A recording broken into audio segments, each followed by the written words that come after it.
Welcome to some more Silent Hill. I'm going to tell you right now, this is going to be an awful experience for you in many ways, because I never solved the mystery of the motel puzzle. So, you're going. This is your chance to leave. You don't have to stay. You're allowed to leave, because what's going to happen is you're going to be stuck in this room. You'll be stuck in your room, watching me figure out the math behind these numbers based on the clue given in the note, because I don't understand how many numbers it's trying to get me to do.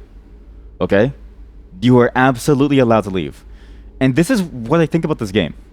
I thought this game would be a much more action-packed game, but it reminds me a lot of Silent Hill 1, where it's not really a horror game. It's both its strength and its weakness. It has horror elements, and it can be very, very scary in certain parts. But it's primarily a narrative game. It's primarily a slow burn story game, which isn't bad. But you realize very quickly that you're playing a very different game from what you would expect. Because when people say, oh, this is survival horror, you think, oh, this is going to be terrifying. But it's not survival horror. It's not survival horror. It's just you going around trying to figure out what is going on. There's elements that... There's horrifying elements, but it doesn't feel like that's the main purpose of the game. It feels like the game is trying to tell you something instead. Like these numbers. Like these numbers. Feels like we're stuck. She says it's gonna be fine, but the math don't lie. The numbers are all there. 4 numbers. All rooms need to be refurnished. Then we gotta multiply that by the cost of labor. Then there's a plumbing in the room upstairs. That's where there are times when I just want to give up. I'm not 33 anymore. We can make it all add up. Maybe just hope for the 5 of us. I know for sure this is like a mathematical thing. And it was in the toolbox memo to open the safe, because you get 4 numbers for the safe to open it up. The problem is I feel like I'm doing the math wrong. So, here. Sorry. It's my turn. Look, how many rooms? Okay, 1. 1. 2. Like the rooms I numbered. 3. 4. Wait a minute. Do not disturb. Maybe it's... Oh my god. What does the note say? Feels like we're stuck. All rooms need to be refurnished. Then we gotta multiply. Maybe you only count certain rooms. Wait a minute. All rooms. Because some of these rooms have a do not disturb sign. Oh my god. Wait a minute. See, I knew it. Last time we played this, I was like, next time we play this, I'm gonna get the solution. So it's this thing. Wow, this game is loud. Sorry, I didn't know it was that loud. Jesus, why is it so loud all of a sudden? Why? What the? The volume keeps resetting. I'm so sorry.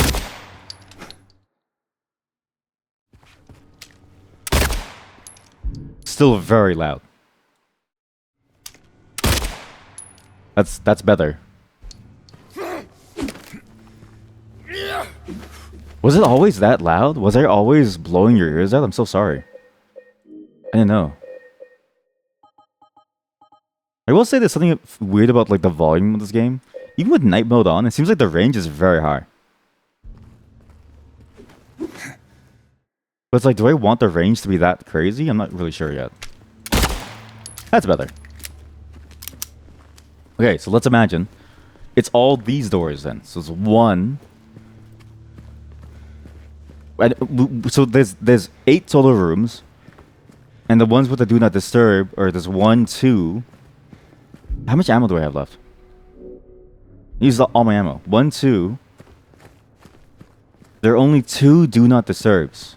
So maybe that's the solution. Is there's only 2 do not disturbs. So so the number of rooms. So the math is rooms times the rooms upstairs. There's 2 rooms upstairs. There's 2 rooms with the do not disturb sign. Times 33. Add 5. So let's say 2 times 2 is 4. Times 33. It's 120 something. How much is it? 122? 123? I don't know. 33 times 4. Plus 5. 1, 2, 3, 1, 3, 2, 5. Okay, well that's wrong. So maybe we do 6. So 6 rooms that don't have the do not disturb tag. 6 times 2 times 33. 3, 9, 6, 5?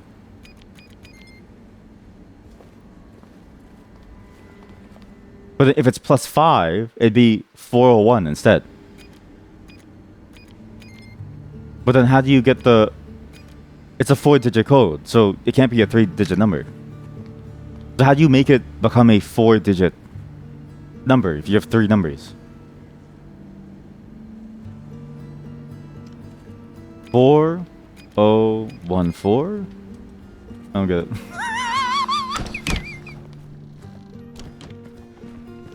We're gonna be stuck here for a very long time. This is the thing that's interesting about this game. You have a very slow burn game with this like very, very thoughtful guitar line that just like eases you into things.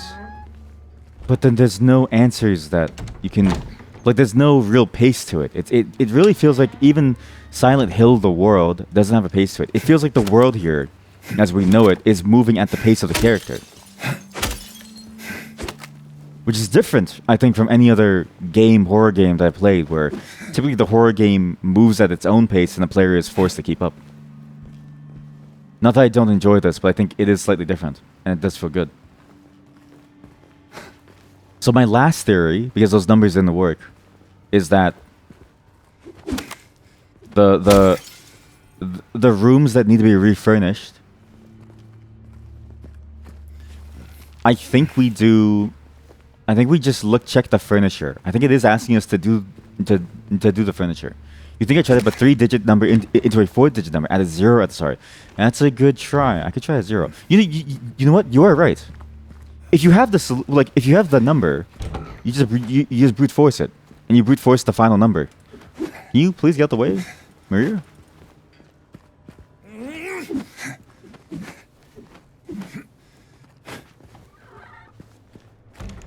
Why did you make the noise? That was a scary noise. She made like a very scary noise.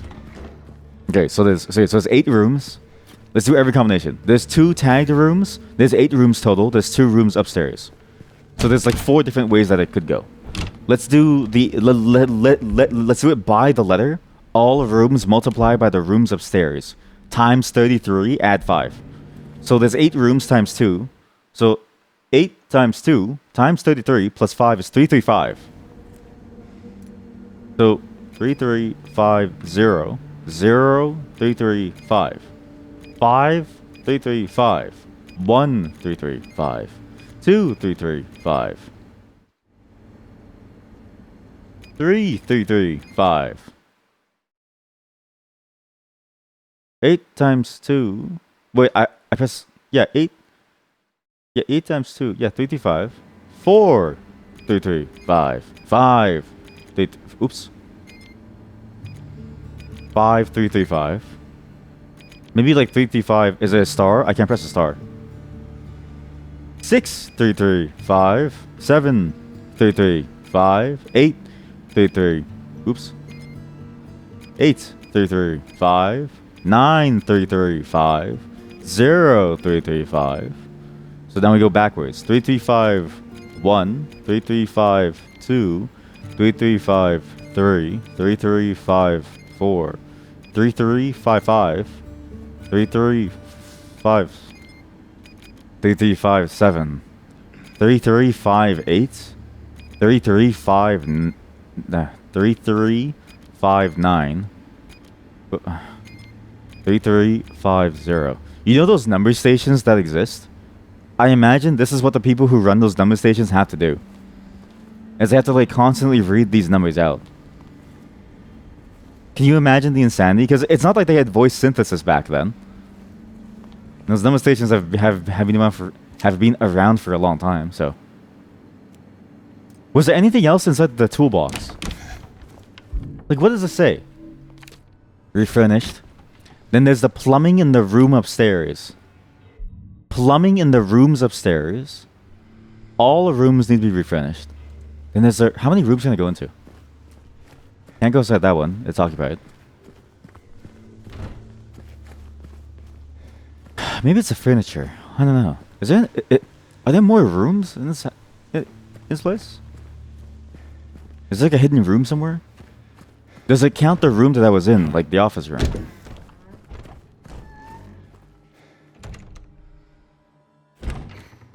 All the rooms need to be refurnished.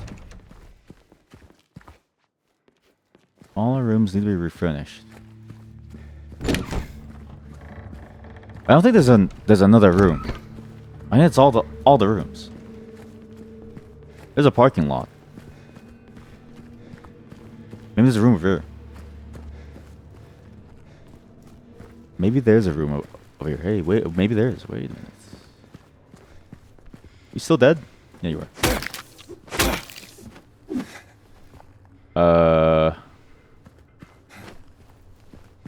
So there's only 8 rooms. It doesn't feel real. I feel like there are more rooms, no? What other memo was there? There was this one too.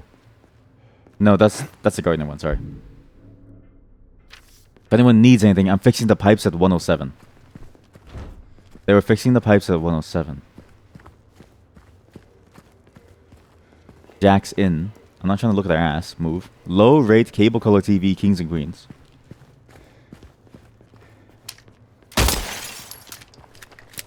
Jack's in. Stop. Does it count the garage? If it counts the garage and this room, then it's 10 rooms. So maybe it's 10. Okay, maybe it's 10 times 2 times 33 plus 5. 665. I'm still like missing a digit. There has to be something that I'm missing inside the plumbing room. The room where I got this note must have like a key or something. I knew this was gonna happen. That's why I was trying to avoid Silent Hill 2 for a long time, because I knew we would be stuck here for a while. There's something about the ways that puzzle games and puzzles in the games can be a mind worm, and it sticks with you the entire time. And it feels like it almost forces you to stop everything that you're doing to focus on them. She's just walking away now.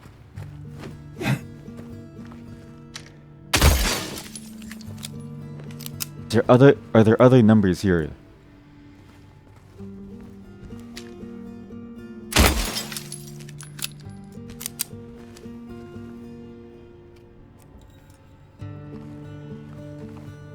Is there anything here that can possibly help me?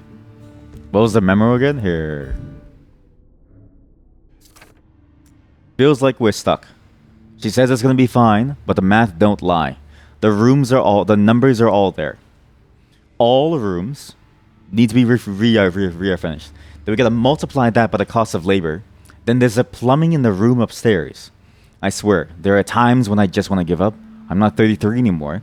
If we can make it all add up, maybe there's hope for the 5 of us. And some words are capitalized. And then on the back, there's only those 4 X's. So presumably, you should get a 4-digit number from this formula. But I don't understand.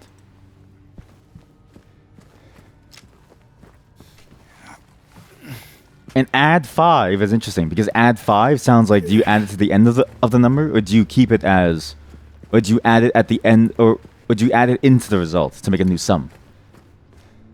Bit of a question of like, is this math or is this a sequence? There's 8 rooms, because it goes 1 all the way till 108. And that's the limit of this motel. There's 2 rooms upstairs, 6 rooms downstairs. So a total of 8. So maybe we gotta do it again. So 8 times 2 times 33. 5 to 8, and then we just add the number 5 at the end.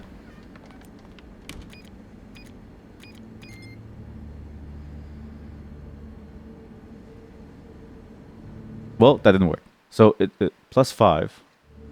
5, 33, 5. It sounds like the math is 8 rooms. Yeah, exactly, right? It sounds like it should be 8 based on the phrasing of it. And even doing it, it's like 8 times 2 is 16, and then 16 times 33, 528. Because that's 2 times 2, 256. Because that's like that's an 8-bit value. So it's 528. Wait, no, sorry. 2 times 2, 6, yeah. So 528 plus 5, and then you only get 3 digits. That's the part that really gets me confused. Is where you get the final digit.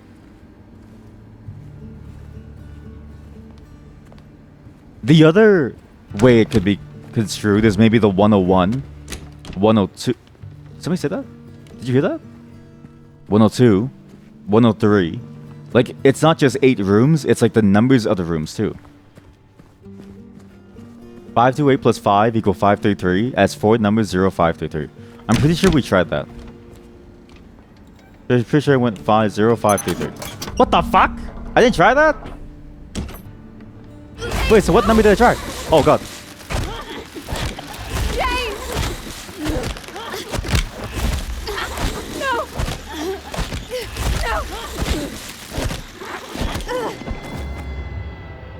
I'm sorry, I just wanted to watch that. I never tried 0533. What number did I try last time? Oh, you know what? I got sidetracked and I was trying the other numbers. Yeah, because you told me to try 0. And then I started trying the tag numbers instead. Because I did 2 times 2 instead. Because I was like, maybe the tags play into it. And then I never bothered to try the 0 with the 533. And then I tried 0528 and 5285. Yeah, that's why. I got distracted, sorry. It's very weird that it would make you put the 0 in front. But maybe I don't know how safes work. Maybe safes just like work like that. Stopper. ADHD moment, yeah. ADHD moment. I can't stop thinking about these numbers. I thought I was on a roll. I was like, okay, for sure this is the answer with the tagged ones. But why is it 0? Like, what is the logic behind the 0? I think you just saved my life back there. You're welcome. You also saved my volume. Yeah. So am I. It is weird. Because, like, why is it 0 then? You have 4 numbers. I guess 0 is just kind of, maybe it's like a default code? Or do all codes start with 0? Because to me, 0 has no significance any more than any other number, like 1 to 9. It feels like it's just there. The same with every number. I don't know. You know what it is? I never expect a brute forcing thing to be like an answer. Because to me, it feels like brute forcing is wrong. Like, I feel like I'm playing it poorly if I'm trying to brute or force something.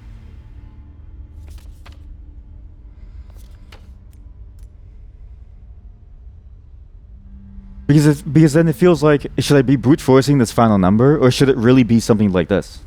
Although, it's expectations. The game did tell us to brute force initially, with one of the first things that we got was the grocery store number. The grocery store number was a brute force solution. It said it's some number above. So I should have expected that this game is going to force us to brute force some of things. I need to keep in mind that the game it's green eggs and ham. And not Misubi with spam.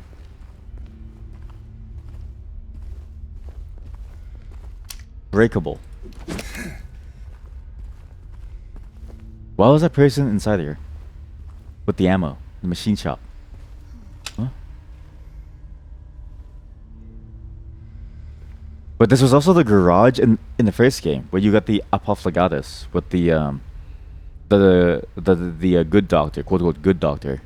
When he got that thing and he threw it at the monster at the end. What am I doing with this key? what's the point of the key again? A gate key. A key found in the safe in Jack's Inn with a boot. A boot. Was there a locked door somewhere? Well, I guess this is step number 2 is trying to find a locked door somewhere. But thank you, chat, for telling me to brute force. I don't think my brain would have ever thought brute forcing. It feels wrong. Like, it feels dirty. I feel a little disappointed in myself when I resort to it. So I almost never do. Oh, that's the gate key. But if I go the long way, wait a minute. So if you go up this way, she like talks to you about your wife. You think putting walking bass in the uses just gave you the best song to demonstrate what a walking bass is. You sent it to the Muzak channel. Thank you. I'll check it out later because I do need to know. Yay. Yay! Where to now? Just down this way. Why don't we go the long way? Do you want to go the long way on a cool walking trip, or because now the game diverges? There's two ways to go. Let's go but maybe we should go this way. We've earned the right. Well, have I earned the right? I don't think so. I think you earned, chat. You've earned the right to see this. So I'm gonna go down this way for you. Because I kind of failed you. Wait, is it the song that you posted in the music channel that is it's literally called a walking bass? Because if so, that is a very well-named song to demonstrate what a walking bass is.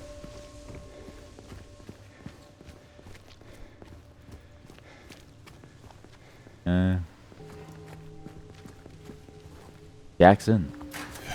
Oh.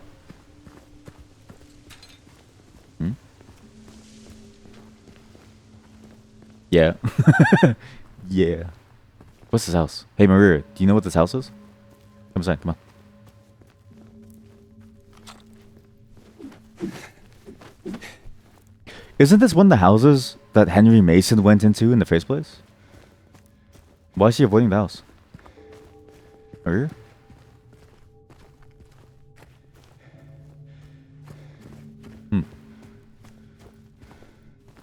Like baby dolls and stuff here too.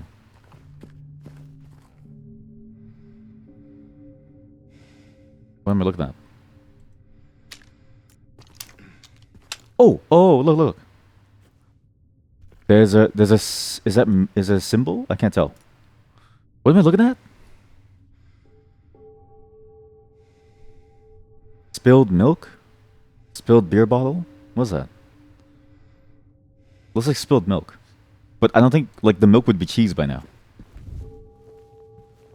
What is the significance of this?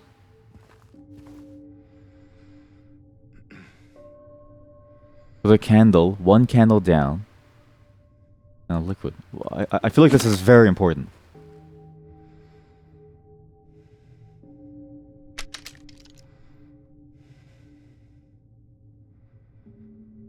I'm trying to, there's a technique that I'm doing here. Which where you flash images in your mind of the topic in order to try and build an understanding of it.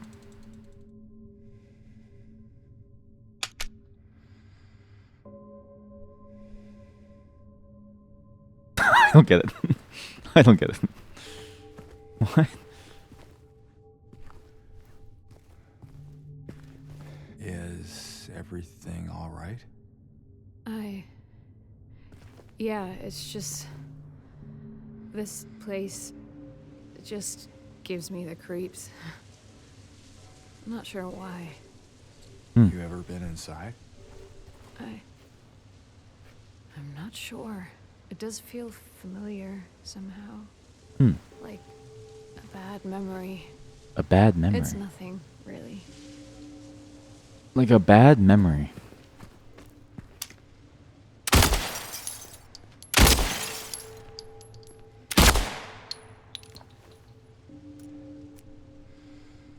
Like a bad memory. What's so memorable about this? What is so memorable about this? What is so memorable about that spot? As I tweak with the volume a little. Maybe we only really know these things until later, and I need to stop thinking that I should know it now.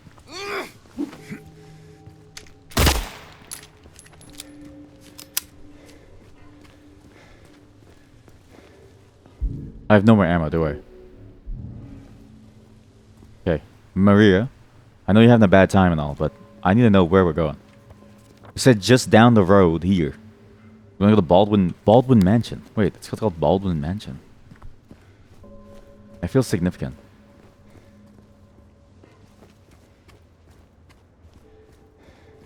This is why I kind of love this game.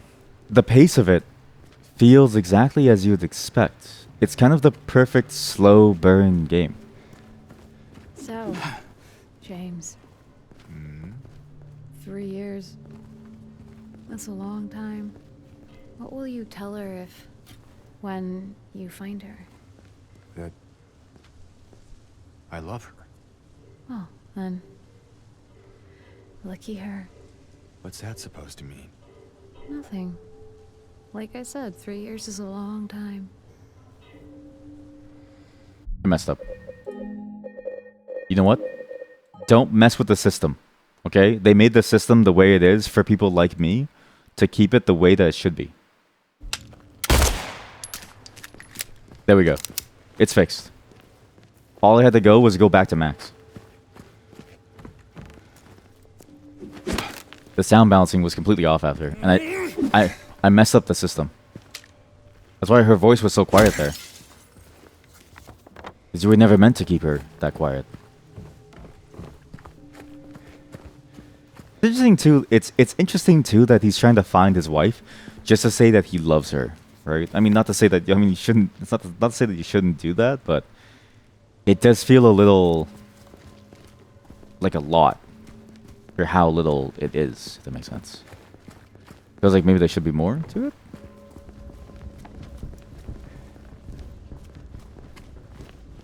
And it's interesting that the way that she reacts too. She's like, "Oh, how lucky," as if she's never had love or something. Though some people do. Some people really go their whole lives without a single, bit of love. Always just a dream, a wish, a hope. These are kind of cool. These are really cool houses. Is this how it's like in America? Where you just have like a house in a cul-de-sac that cuts off into a main road? Like no apartments in sight? In a small town where everyone knows your name? Welcome to the Hotel California. This is what it's like to live with others. Is it a Foreman grill?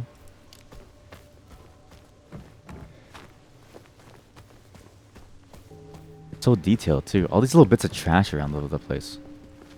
Handgun ammo on the porch. That's beautiful, right? Old Granddad over here has his handgun ready. Granddad, did you put the handgun ammo out on the porch again? I gotta be ready at any moment, honey. Granddad, did you put the handgun ammo on the porch again?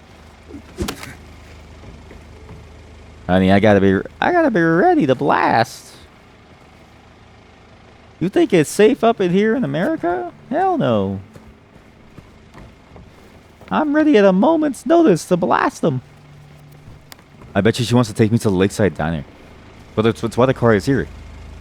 To drag your attention towards the car with the gas running. As if to say, hey, go here, go through here, figure out a way. This is the way you want to go. Grandpa, some people will find it odd if you have ammo everywhere. Grandpa.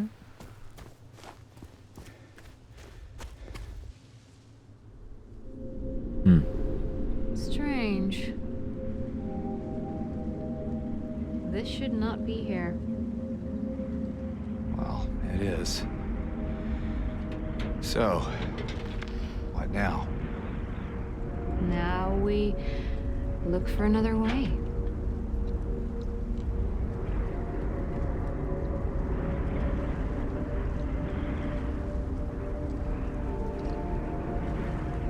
Come on.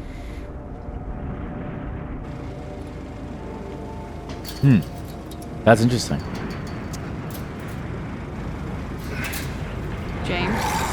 James?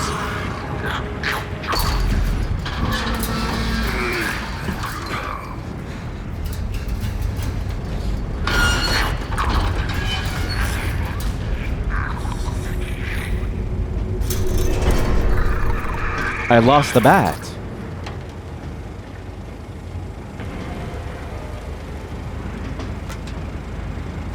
Oh my god, yes. We get the pipe. Oh my god.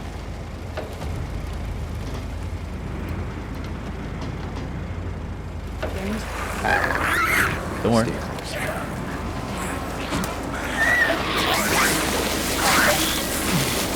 Oh, ow. My only experience with Silent Hill 2 is this. The pipe noise in Silent Hill 2 made me think that this was a comedy game. So I stopped playing it. Because I was like, there's no way that this is real. Because it would make a bonking noise. Back then, it's the same noise, listen. Kind of. They used like a stock bonking noise sound to make it work.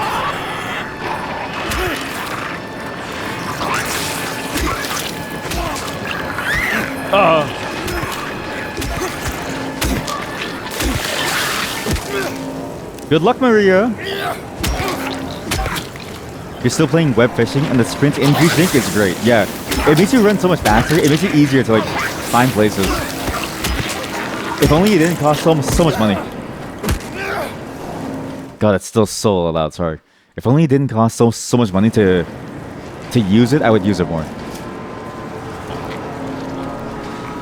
Now I'm curious about this because remember there was a whole shadowy pathway that we could have gone. So there's two ways that we could have gone here. We could have gone down the road versus going this way. And I wonder how different that would have been as an experience. And so what I'm going to do is I'm going to reload, I think. Because now that we know, I really don't want to miss out on what's down there. And I know that's weird to say, but it makes me wonder if this game has like alternate pathways. And we have the answer now, so it should be easy. Not that hard to figure out where to go, but...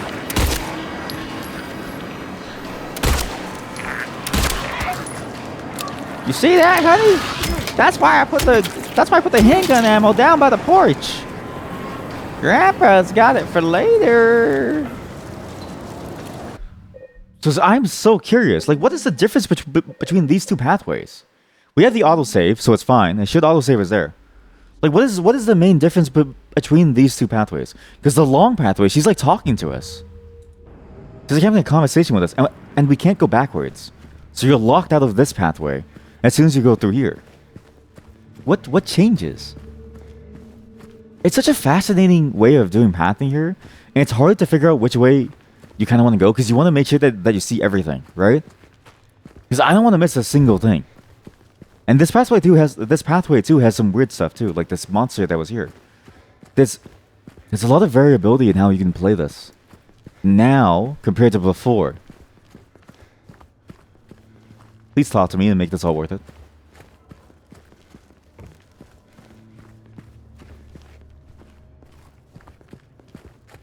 Maria, please. Last time you were talking to me, please.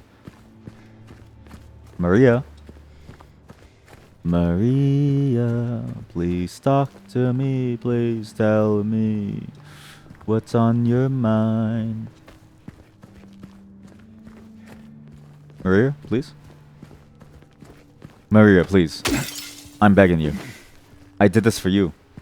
For you and I to have a conversation. Maria? Maria, why won't you talk to me? Maria, Maria.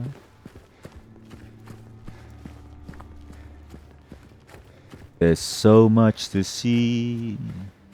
Maria, please talk to me, Maria. I need you to say something to me, Maria, please. I'm begging you. I reloaded to come here, please. Maria. Maria. Maria. Please answer me. Maria. Please talk to me. Maria. Maria. Maria. Maria, please talk to me. Maria, don't do this to me.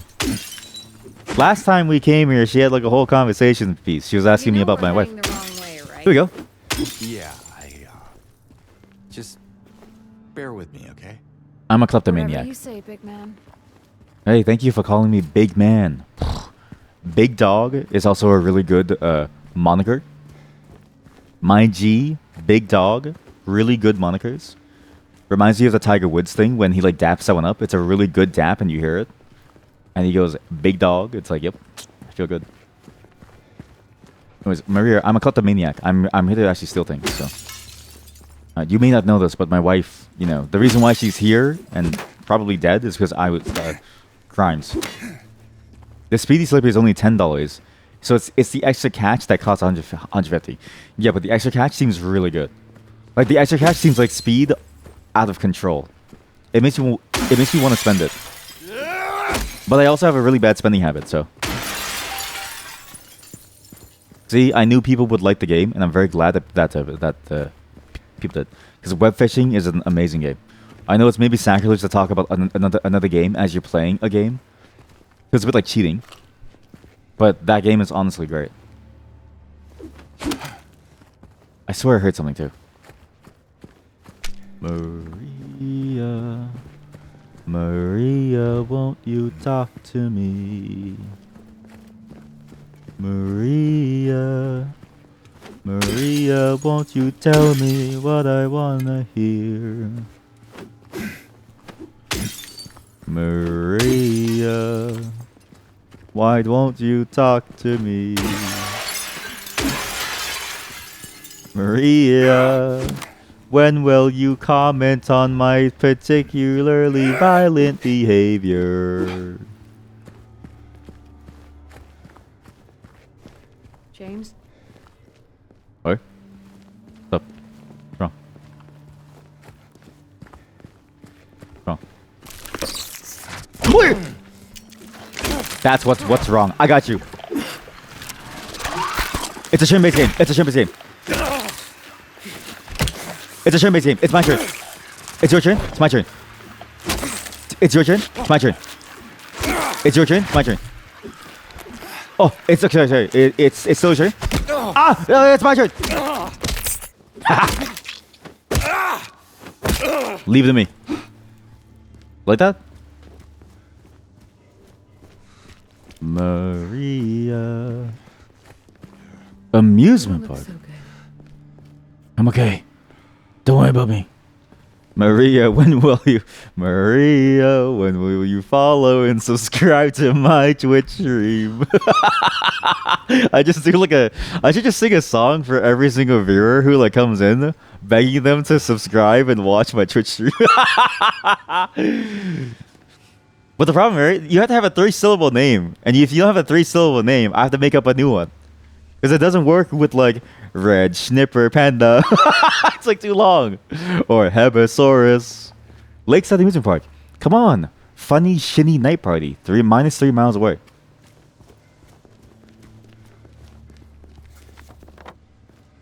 Oh, wait, there's an exclamation mark there. So, one way gets you through as a shortcut. But is it quite literally a shortcut? And so we would end up there anyways. So does it really matter? If all roads lead you home, does it really matter which way you take? It depends on the current gas price, actually.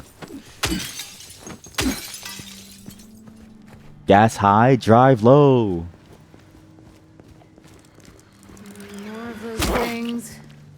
You've seen them? You've seen beetles?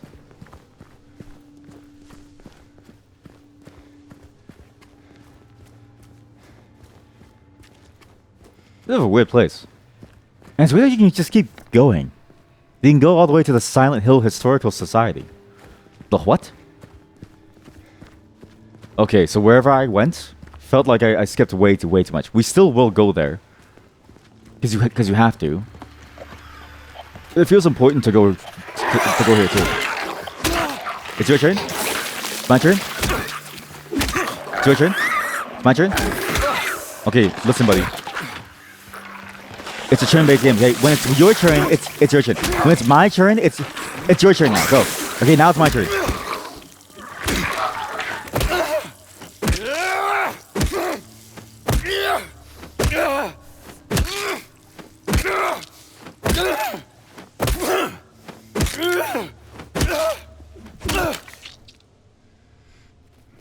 Sorry about that. Anger issues. I've been working on it.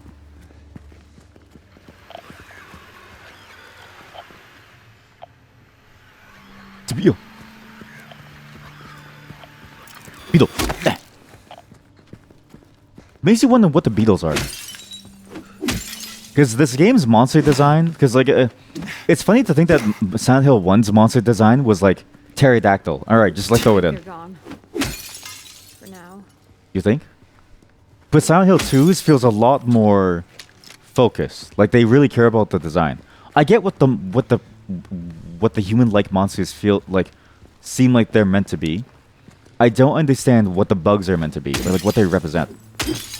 Maybe this feeling of a creepy crawly, which is still scary. Like that's still a scary feeling, and it makes sense if you're dealing with like fears and anxieties and like a deeper down feeling. Especially because the focus of the monsters is really on their genitalia, right? Or at least their like sexual bits, which is like the legs and the waist down. But what do the bugs mean then? Hey, I'm all for taking the scenic route, but we're not getting any closer to where we want to be. Just so you know. Yeah, but we're hanging This out. road actually leads out of town. That's fine. I know. I felt that maybe she could be around here somewhere. Yeah. Did you know? Yes. Maria, yes. We're just hanging out, okay? Can't we just go to the museum? Locked. Locked. Yeah, has been for a while. For a while. You know what's in there? Not sure. I'm not even sure when was the last time anyone's been inside. That's interesting. The Historical Society of Silent Hill, a town that has been plagued by a demon ritual that summoned a demon in the first game, has a museum that doesn't open. It's interesting.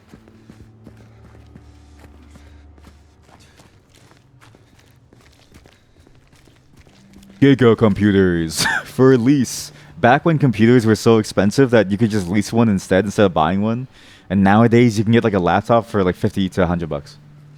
Baby and kids super sore. Do you have baby and kids, or do you have a baby who is your kid? That feels like a classification problem. Like, do you categorize your kid as your baby, or your baby as your kid, or is it two different people? And in which case, who is the baby and why are they not your kid? Silent Hill Fresh Meats. Really makes you think, eh? Hi, I'm looking for clothing for my baby. Oh, for your child? No, my baby. Oh, God. Did the monsters get him? Yeah. Maybe. Maybe. Doesn't make much difference now. Yeah.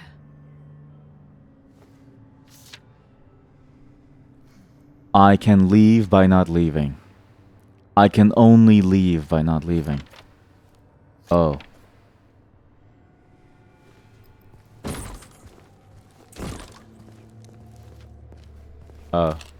Well? I can leave by not leaving. I can only leave by not leaving. That's a very dark statement to make. What was that noise? Maria, I need you to hold a steady conversation because I'm terrified for my life. It's alive. You can tell it's alive because look at the way that the body moves. It doesn't ragdoll. It hasn't ragdoll yet. Yeah, look, if you look at the monster, right? Look at the ass cheeks. They're particularly pronounced and very skin tight. But this one, this is actually, I didn't notice this. If you look at this body part versus this one, it's actually two different bodies. Is it? Or is it the same? I can't tell. It looks like it's two different bodies. The way, like, this is cut up here feels like these aren't legs of a woman, but legs of a dude conjoined at the waist area, where, like, you know, where the genitalia are. And the bottom looks like a woman's leg body. But maybe I don't know because I haven't seen man ass in a very long time. That could just be man ass.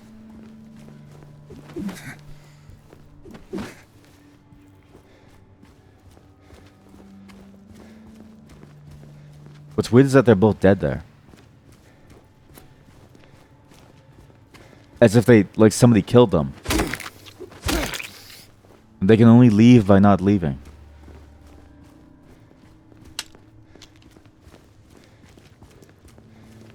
As if to say, it's weird, right? Because there's two ways that you can interpret that. One is that particular character's mindset. They can leave. They can only leave by not leaving. They can only leave by not leaving. And so therefore he recognizes that the only way out is to take himself out. But you can also think of that as like the way the game is trying to tell you to continue onwards. As if to say, you must see it through. Whatever it is James has going on, he has to see it through. That is the only way to be free of it. There is no other way. And it's funny because it's this whole pathway is a distraction. This entire section is a distraction from the main section that you should be in, which is down there, by the Baldwin Mansion.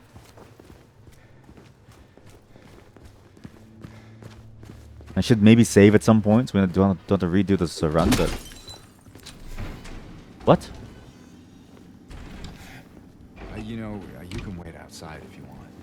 I'll just look around the place. Why would I want to wait outside? That's a very good question. Thought you might not want to.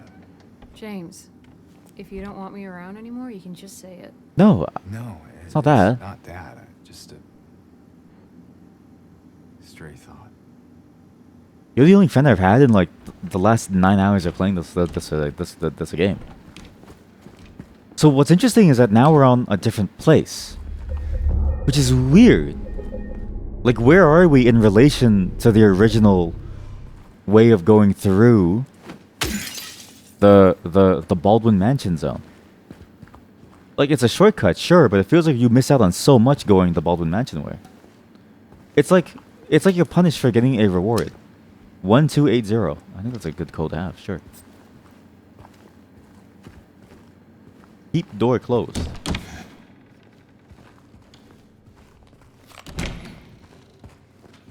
Maria, won't you play some bowling with me? You can get a strike and I can strike out. Is that a euphemism for sex? I don't know. Is that a euphemism for sex? It's not a euphemism for sex, is it? Is striking out the euphemism for sex?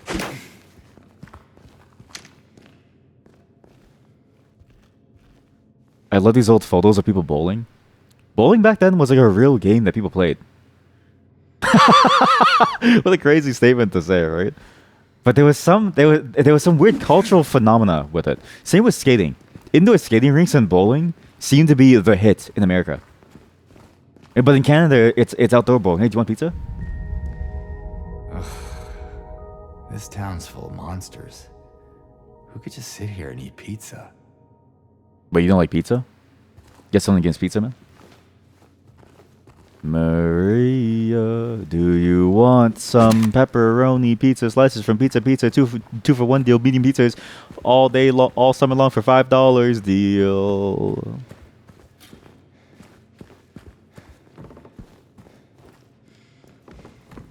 Can we play bowling? Or? Maria, do you want to eat some pizza from the Pizza store for $5? Every single pizza, medium pizza, all summer long, 2 for 5 pizzas, medium pizza deal. Maria.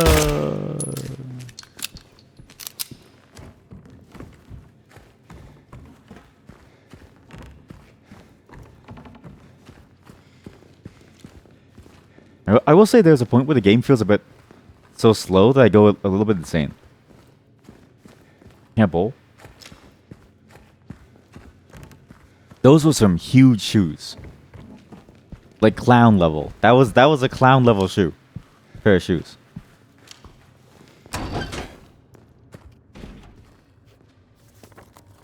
Huh?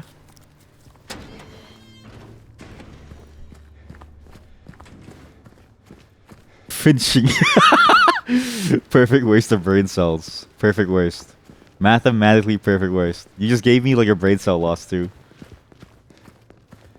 See, I knew you'd all enjoy the fishing game. Remember the objectives. Don't sell every fish. You have to show me your good fish too. 3 fish that feel like they taste great grilled over a fire. 3 fish that would stab you in prison. And 3 fish that put the full in lustful. I'm selling every fish, says this chat member. So I can get better fish. That is quite the strategy. You know they call this reinvesting? Welcome to our financial tips. Today we're going to teach you how to make money with your fishing business. They're coming. Where? It's just a beetle.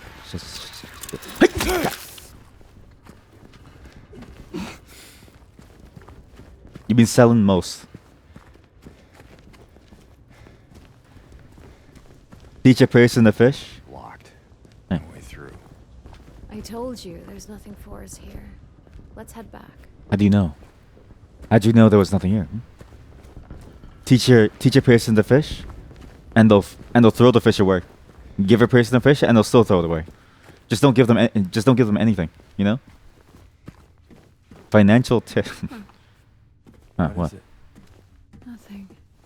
Just deja vu. Deja vu. Deja vu. What is a zone? Why does this remind me of something here? Deja vu.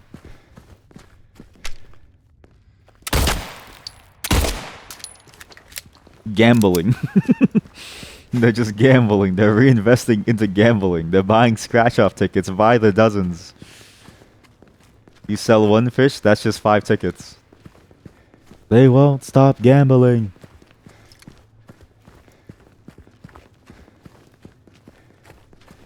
A streamer has been found promoting gambling live on Twitch.television.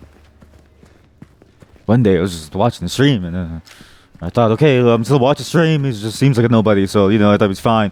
And then he started playing this game called web fishing. And I was like, oh, fishing game was so cool. And I thought I'd join him because he had a public lobby. And then he started buying these scratch-off tickets. And I was like, oh, where'd you get scratch tickets from?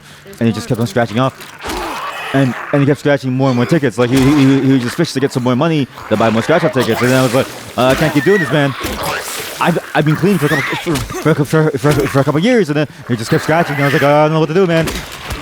And then I bought some scratch-off tickets. And I kept scratching them off. And I couldn't stop myself. It was after one ticket. I won 25, and I thought I first ticket you get 25, and then and you try to get back into it, and you just keep going. But 5 scratches in a row with 0 money, and I kept thinking to myself that I make more money, more. I never made more.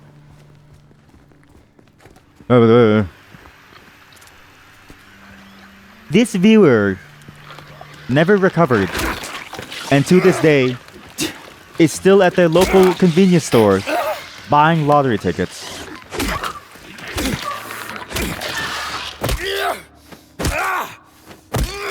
More at 10.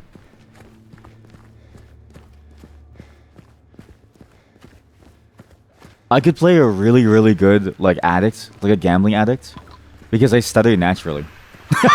As if stuttering is the thing that makes me more like them.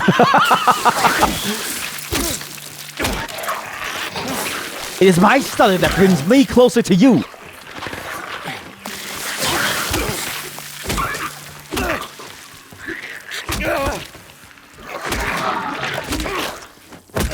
If you're gonna promote gambling, go over to Kick.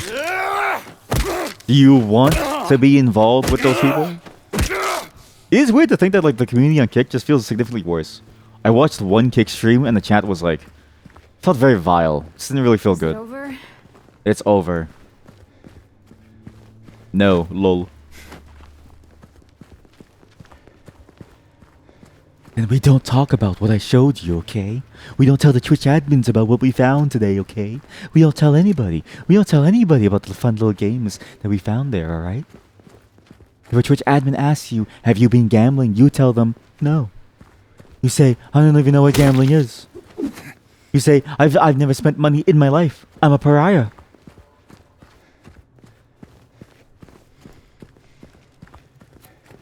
Gig is for people who would get banned off of Twitch. Honestly, I'm only one step away. When I get banned, that's over. It's over. I'll never come back. Aren't you happy, chat? Aren't you happy that I'm going to get banned, chat? Things I say, the things I do, the person that I am. All that I am. All that I... It's a building that I can go inside. Can I go inside there? What? Say a slur. No. Even if I was speedrunning getting banned, I would never say a slur. I would never push myself so far to demean a human being just to get a kick out of being banned. No items. I love how it has the outline of like a crank. Make up a slur. No. Because then you're all gonna use it like a slur. If I make up a slur and you use it like a slur, I've done just as much harm. Does slurring your words count? If so, I should have been banned off the platform a long time ago. Listen to this man. Not a clear word in sight. I can barely understand what he's saying. How vile. He can't even pronounce the R at the end of words. He's a Canadian O. Like a boat. Like clankers as a slur for robots. I can see that being a thing, actually. But I want you to know, right? The Google Hive Mind has recorded that within the AI. So now the AI knows that you said that.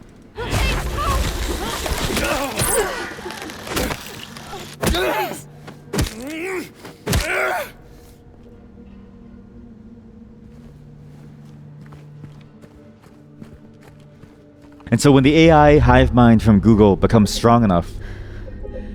I think you just saved my life back there. Glad I did. Yeah. So am I.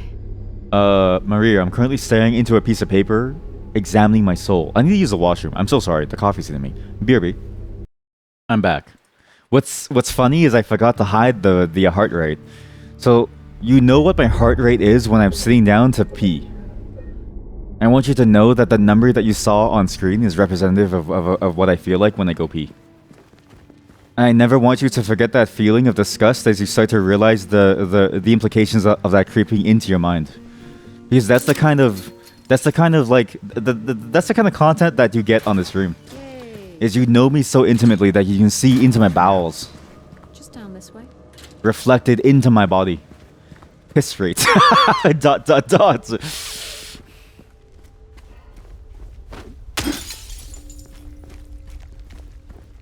Let the robots come. So you say that. And then the robot starts pulling up your deepest, darkest memories. Because the robot knows everything. The AI knows everything about you. It knows that time that you shit your pants back in grade 3rd. It knows about that time that you cried for mommy because you fell off a swing. It knows about that time that you lost something in the side of you. A happiness. It knows about that time that you no longer feel safe in life. It knows about all your deepest desires. How you look at Typhlosion porn every day.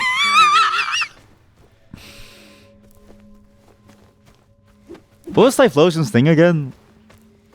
Think about like I remember hearing something about it kidnaps people, right? It kidnaps people, mates with them, and then it spawns Typhlosion hybrid babies that eventually transform into human babies, into Typhlosians. But then it makes you wonder, like, what is the point of evolution then? If you don't just end up as a typhoon or whatever the first form is.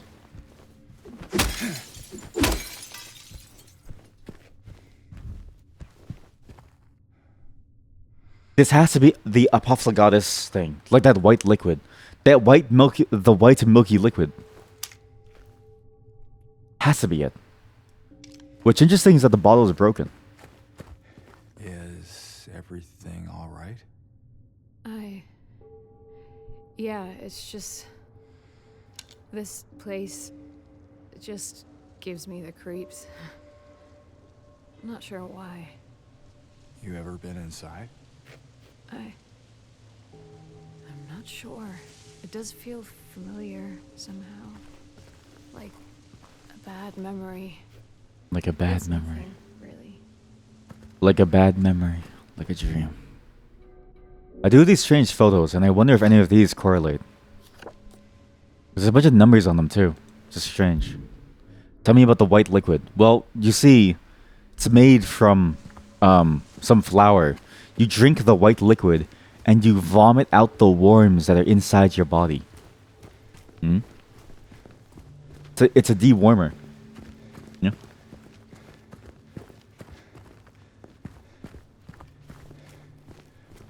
Yes. The white liquid.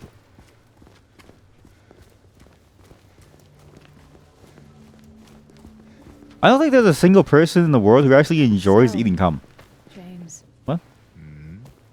3 years. That's a long time. Very long time. What will you tell her when you find her? That I love her. Oh, then. Lucky her. What's that supposed to mean? Nothing. Like I said, 3 years is a long time. It is funny again that she says, lucky her. And James goes, what's that supposed to mean? Like, he feels defensive about it. I don't know why he's so defensive about things. Like, dude, yeah, it's fine to go say hi to your wife and say that you love her. It feels very, feels very weird.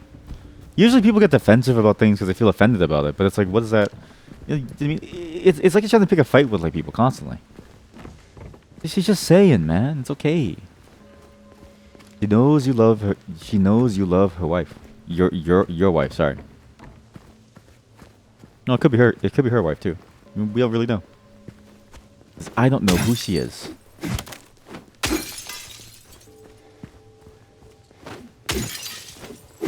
But I'm glad we went back to the bowling alley. That was a major improvement over my initial run through. Very glad that we did, because that would have been a disaster. And this is where the game gets a bit interesting, because now the game has these weird pathways, right? Before, the game didn't have this level of, I guess, like, optional pathways. And so now we need to be very careful about how we save and how we maneuver around the world. The hard part is that it's not clear where a pathway is a one-way. It's very, very not obvious. And it's a permanent choice for you to be stuck going one way versus another.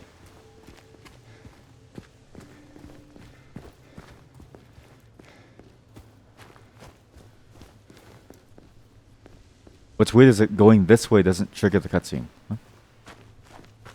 Okay, now it does. Okay, look, we've seen this. We know what's going to happen. James? Calm down. Maria, get away from the fence, they vomit.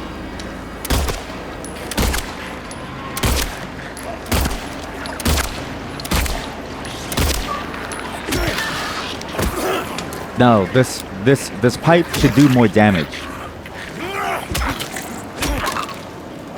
It's like how in Half-Life the bat, I mean the crowbar does a lot. Despite it just being like a crowbar. Ow.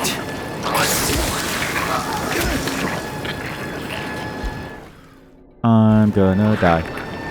I'm gonna die.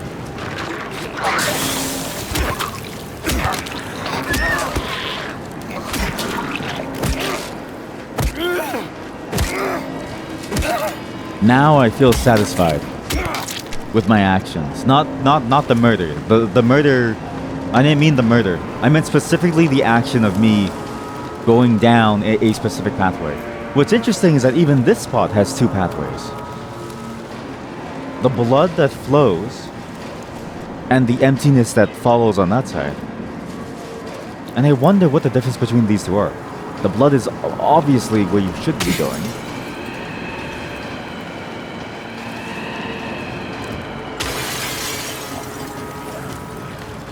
Oh god. Well, it's clear as mud, I suppose. But then it's like you can just go back, I guess, anyways to the other pathway.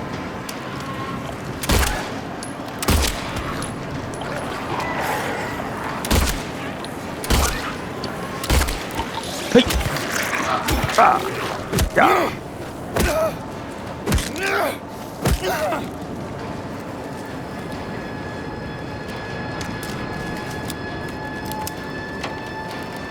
God, what a violent sounding noise. It's so eerie the way it's so haunting. The sound of it going, you know what I mean? It's just so strong. I didn't make it sound as scary there, and I'm sorry for that. I'm not really good at making and sounding like a car.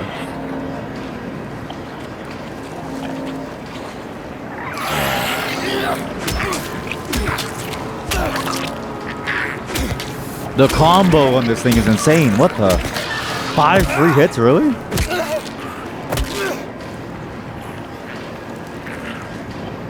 More to kill. More to kill. We must kill them all. Ow. Dodge too early.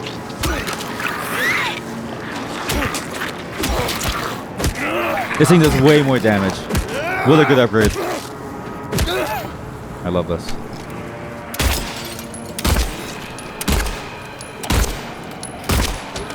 It's interesting to think about the noise of the wind too. The wind feels a lot like somebody whispering or saying like, ah, like just breathing in your ear. It feels alive. The fog and everything feels very much alive here. Scary.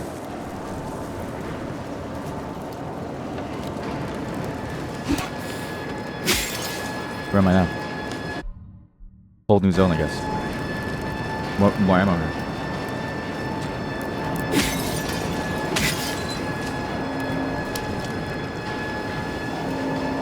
I really do think this game being almost like a looter, it's so hard to break yourself out of the mindset of looting around. To the point where I feel like I'm missing the forest for the trees. I missed this last time, but you really see it here. Having to go back and reload saves and stuff, like you just... There's too much wondering. There's too much curiosity that like... It almost forces me to go down this route, like having to see what I'm missing. Also, these monsters are interesting. The red ones feel like they're opening up.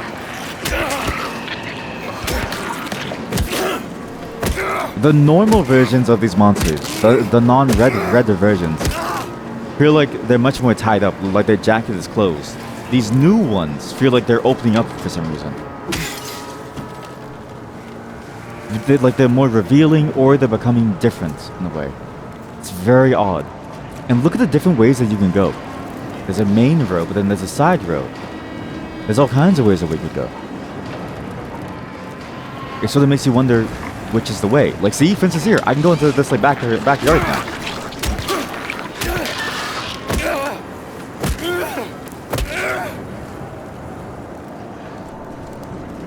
There's so many different ways to go here. There's even a route to my right side, further down.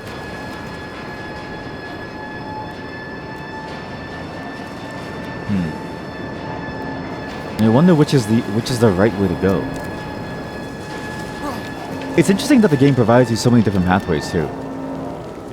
Not only is it kind of confusing, but it kind of makes you feel like maybe it's all meaningless in the end, and it's just a different experience. Oh my god!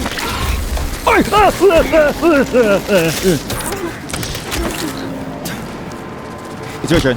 My turn.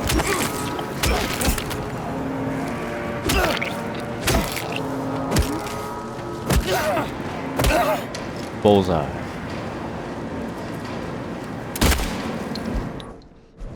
She must be like, why did you do that? And it's like, you don't understand. I had to. It's my destiny.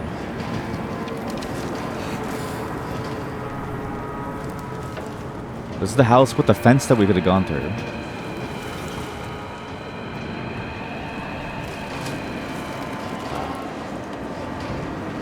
Which means this was the fence over here.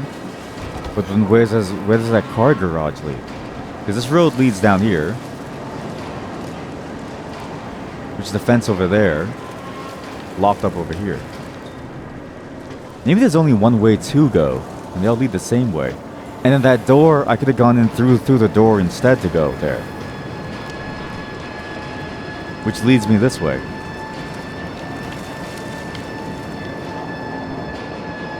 What? But then there's more ammo here. Yeah. It's very interesting. So then I'm in the same place, but I didn't have to open the door this way. What? Maria.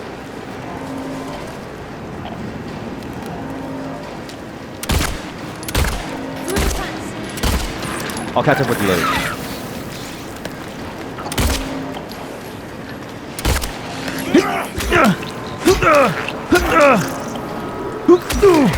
Yeah. It's so weird how the combat in this game really does become almost like a chore. It feels so perfect for the story that I think it's trying to tell. But I really don't care for it anymore. Even on hardcore mode, like the difficulty's kind of passed away from me. Doesn't really hit me the same anymore.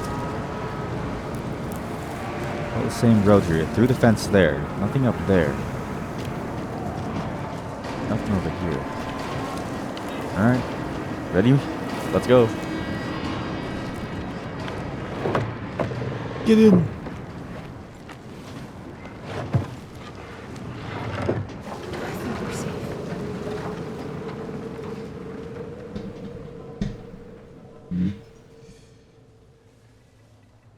I don't know about safe. The fog is gone. I don't know if we're safe though. What was behind that? What was that exclamation mark? Chat, what was that exclamation mark?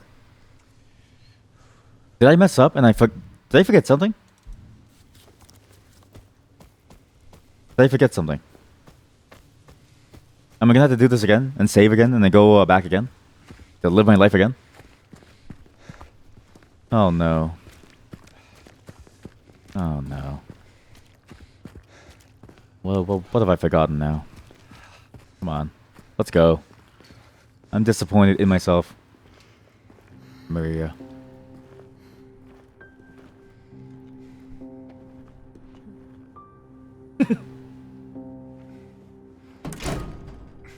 She's like, your turn.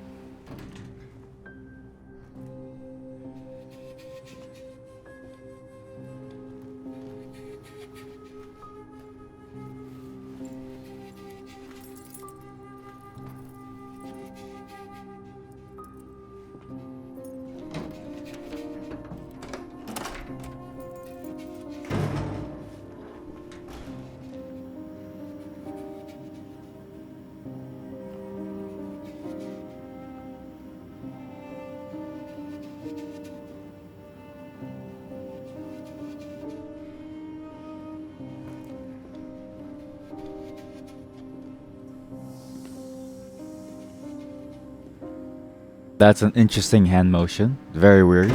And a red door to go inside, keep door closed. What's interesting too is that they always do that sexy thing of hiding something in like someone's booba.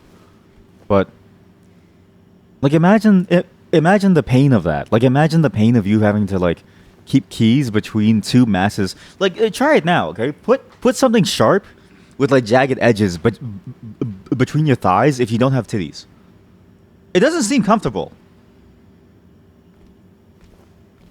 Like, if my pillow has a weird lump in it, I don't want to use it. Doesn't seem good. But it's always like these sexy moves that I do. This your bar or something? Or wow, this is a nice place actually. You're a hairdresser. You're a stylist. That's why you look so cool actually, huh? Here, stage door.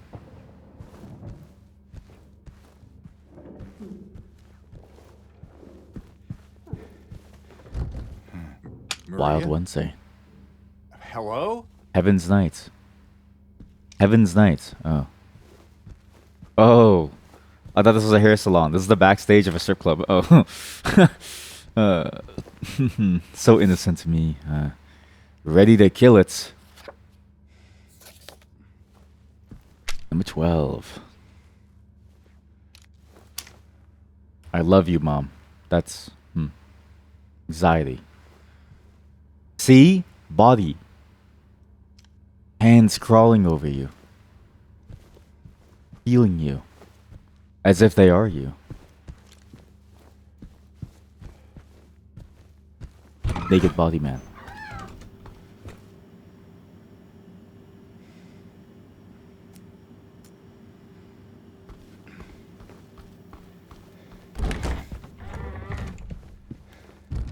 I know it's stupid, but we do need to save at some point so I can go back and see if I missed anything.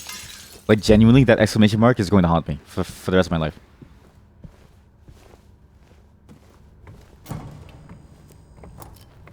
Right here?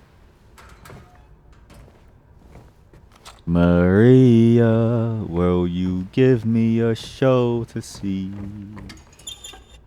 Maria, will you dance and sing a song for me?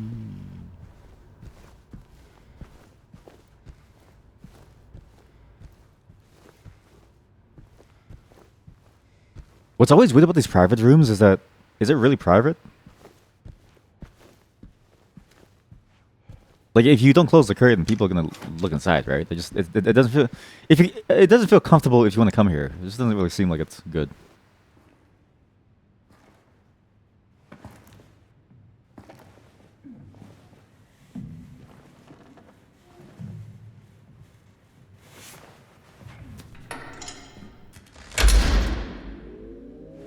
If there's nudity, I want you to know Twitch should allow it because it's a part of the game, okay?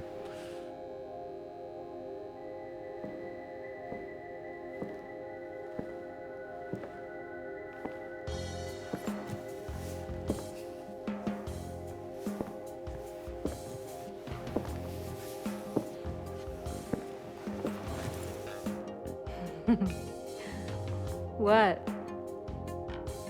Oh, come on, don't give me that look. I was just kidding. What is this? Is this the special place you met? Don't be silly. Just have to go through and out the front. Dream. Then again, now that we're here, can't we stay? Just for a little while. Catch our breath before we head back out there. I don't have time to take a break. Mary could be out there, waiting for me. I know. It's just... this place, this whole thing, it's like a nightmare. I just wanted to get away from it, even for a second. I'm sorry. No, it's fine. Sorry, I didn't mean to.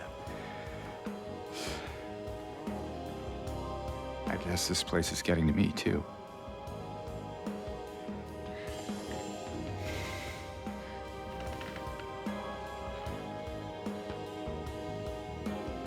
Am I crazy? Yeah. You know, for thinking she could be here.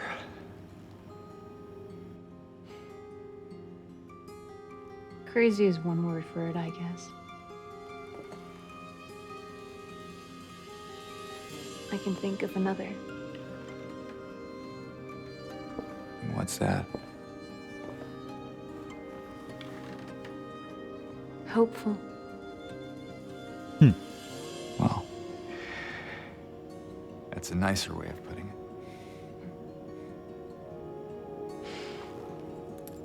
it. Here.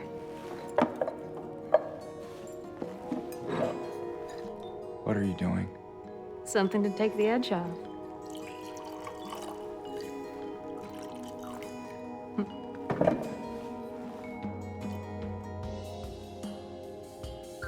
No? You sure?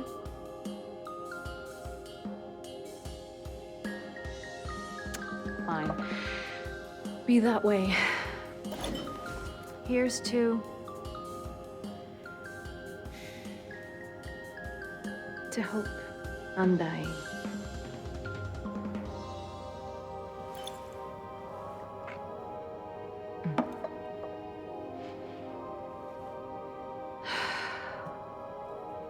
We should probably get going.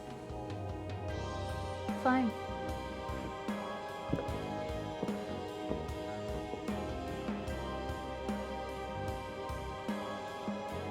Ready when you are.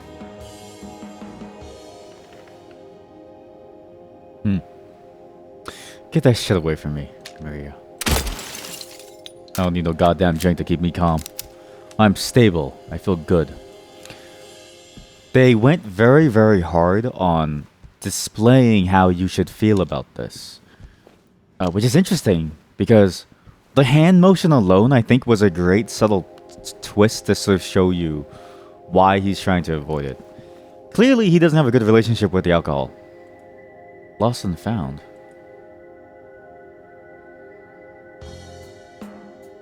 Wait, lost and found. Look, there's a wedding ring. Wedding ring, sunglasses, and a photo of someone. As if to say, they didn't want to be seen, they didn't want to be known as they walked in, that's why they wear the sunglasses. And they took off their ring because they felt dirty by doing it. And yet in the wallet, in the corner, in their heart, tucked away behind those feelings of lust, was the person that they loved.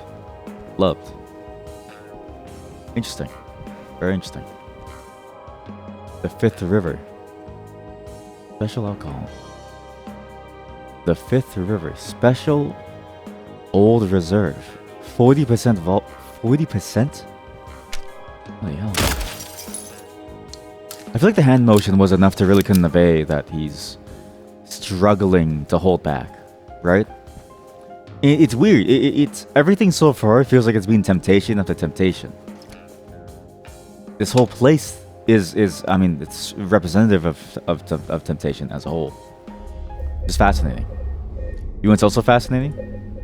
How annoyed you're going to be when I do this to you. You're going to be so annoyed at me. You're going to hate me for this. I need to know if I fucked up and if I missed out on whatever that thing was. I just need to know. What is that exclamation mark? I just need to know.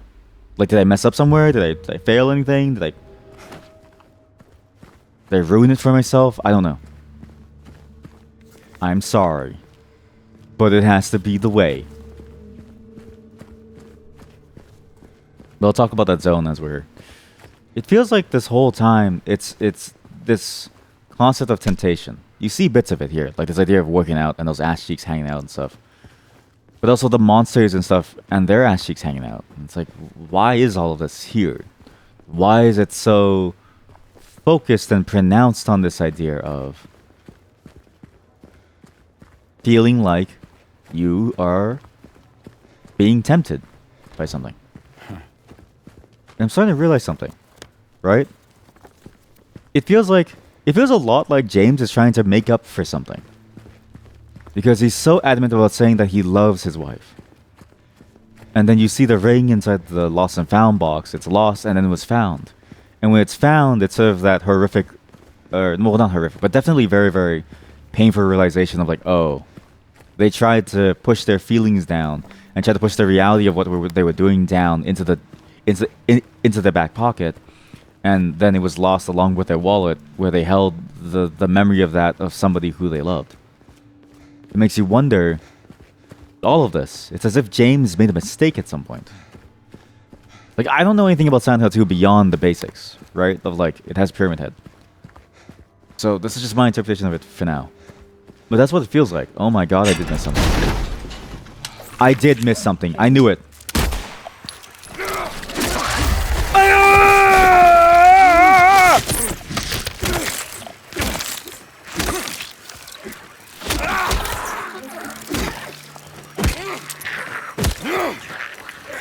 What the?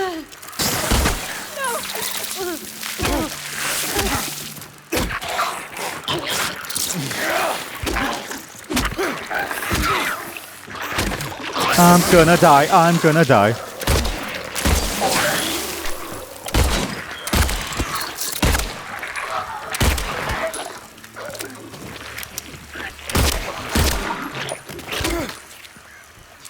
I can't believe I did miss this. So I did miss this.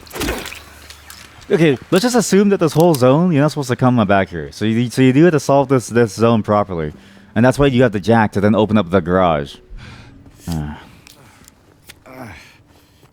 My only concern, my only annoyance with this type of gameplay is that it's very hard to know when you've gone somewhere too far that you miss out on things permanently, and when it's an area that you're going to come back to.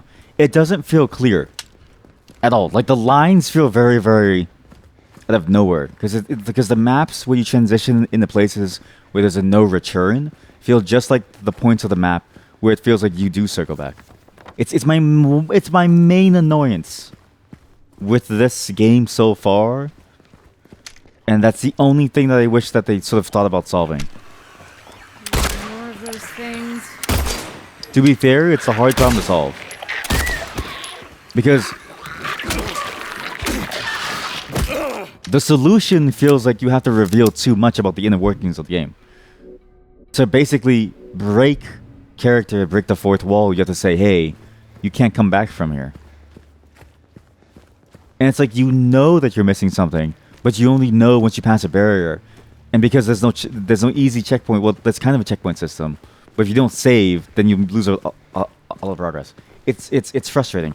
But at the same time, it's so hard because when games do tell you that you're going to not be able to return, it's very clear, it's very fourth wall breaking.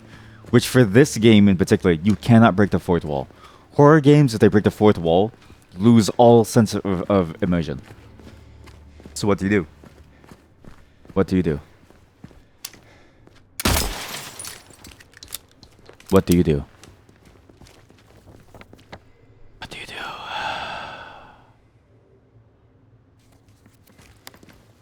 Yeah, it feels like James has done something a little oopsie. Has maybe not done well by his wife.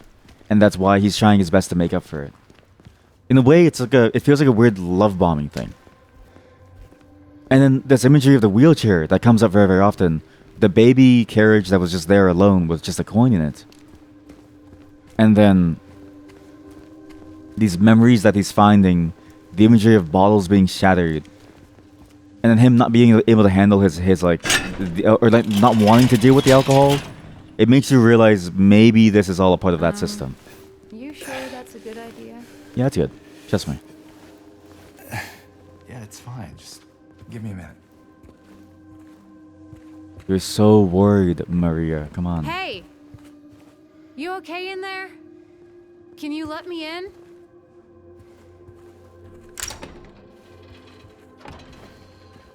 Come on. Come here. So, anything good in here? As good as it gets. Mass layoffs at Brookhaven Hospital threaten the institution's future. Interesting. There's no way you could read on the paper. The layoffs we reported loud last month are continuing. Over 10 people have been let go, which has reduced the hospital staff by more than half. If the situation does not improve, staff shortages will put patients at risk. Brookhaven is a hospital with a long history. It was established in 1810 when the deadly epidemic swept through the Silent Hill area. Ever since, it has incessantly brought help to the residents of the town. However, more and more have made their voices heard of how the presence of a psychiatric hospital in the middle of the town has a negative impact on the local community. Residents fear that an incident from 2 years ago might repeat itself. So they're aware of the first incident with the first time it happened, with the summoning of the first demon.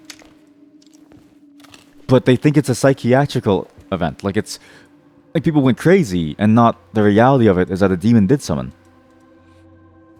It's as if whatever Henry Mason went through, they don't believe it's real. Oh my god. Look, it's like the outline of a body.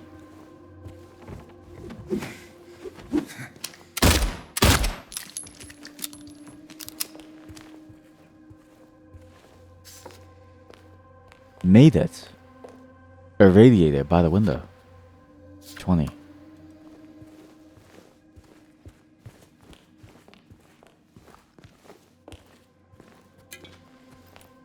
More pinup models.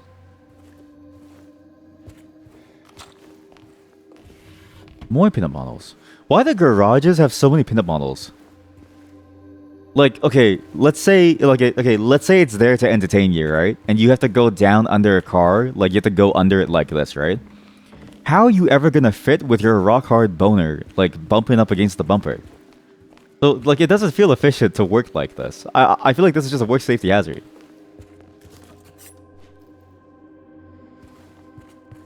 I can't work in those conditions. No one can. It's just on your mind the entire day, and you just can't stop thinking about it. You just keep thinking about it. You want more. You want more. You want more. And these people willingly do it. Like, they just willingly put a photo up. It's like, all right, sure, I guess. really wanna?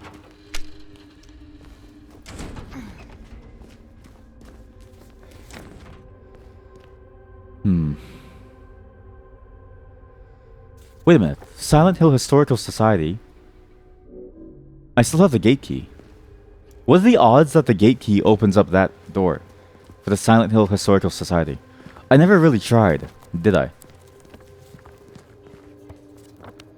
Never really tried.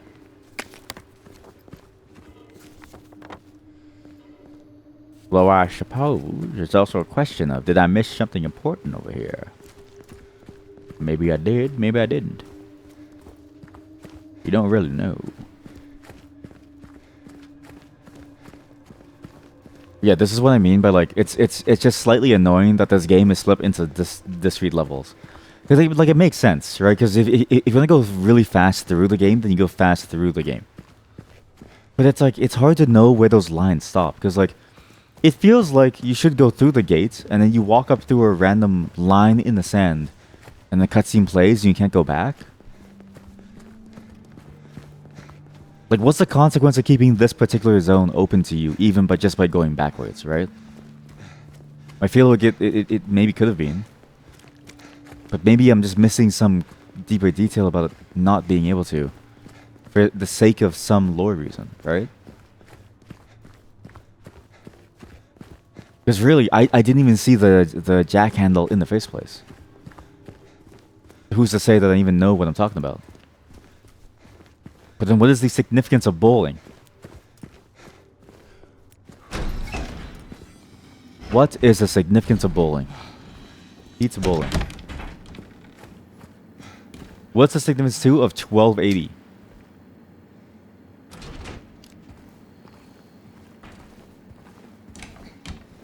I need to look around carefully. Anxiety. Because there's a save zone here. Like, the weird part is that there's a save zone here. Which feels odd to have a save zone here. And now we need to redo that whole section again. Ah, God damn it. I feel like I'm missing something. I have to be missing something. It's too obvious not to be a secret.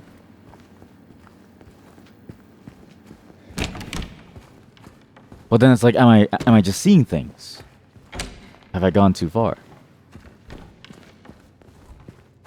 No. Unisex washroom, good.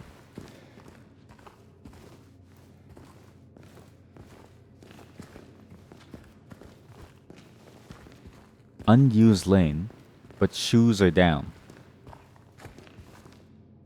Who would eat a pizza in these times? And I feel like a pizza is really good. Like a bag of chips. Bag of chips, pizza.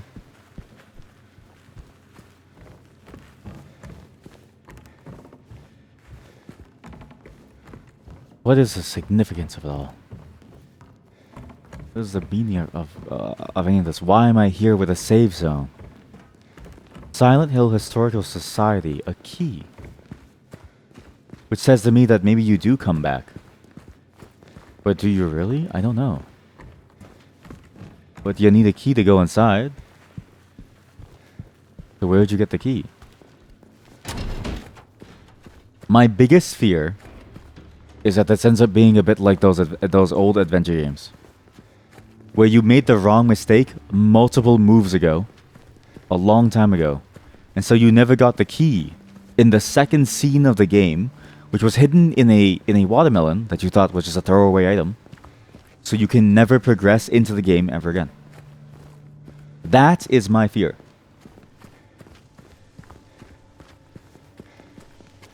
There's a very strong chance I did that. Because I can't go back past the Rose Water Park. As if to say you're done. Nothing left for you.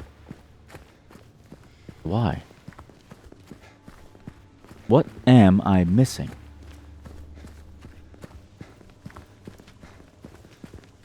And this is interesting because this is the Lakeview Hotel boat launch.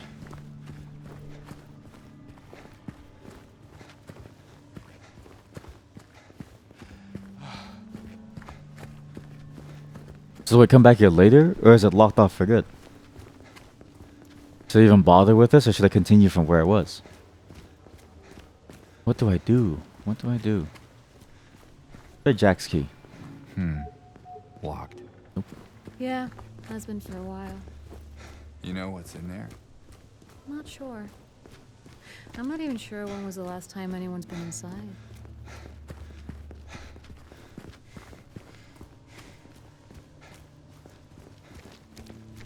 It's very frustrating. It's such a weird way of handling this stuff. It feels uncertain. That's really my only complaint about this game, is that the transitions between scenes feel uncertain. But at the same time, what can you do? Because Silent Hill 1 was like this too. Like Silent Hill 1, you just go through a door. I'd find the thing in the door. It would be solved, and I would just be stuck there. Like, I wouldn't be able to go back.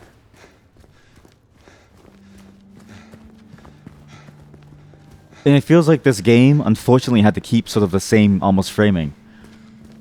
To keep the same flow. To make it narratively and structurally work. Because it's not like they can reinvent the game as a fully open world zone, right? Even though Silent Hill is a very large world, it's not like they can do that. Even in the modern take, because they'd have to redo most of the story. Or like, think about it more. Like, it'd be a lot less simple than easy. Then it's like, what do you do? Then you end up with this mess, or like not a mess, but it is very confusing. Of like, should you go here? Should you go there? Should you do this? Should you do that? If you do this, do you miss out on that? Is it okay to miss out on that? Should you reload? Should you continue? You're coming.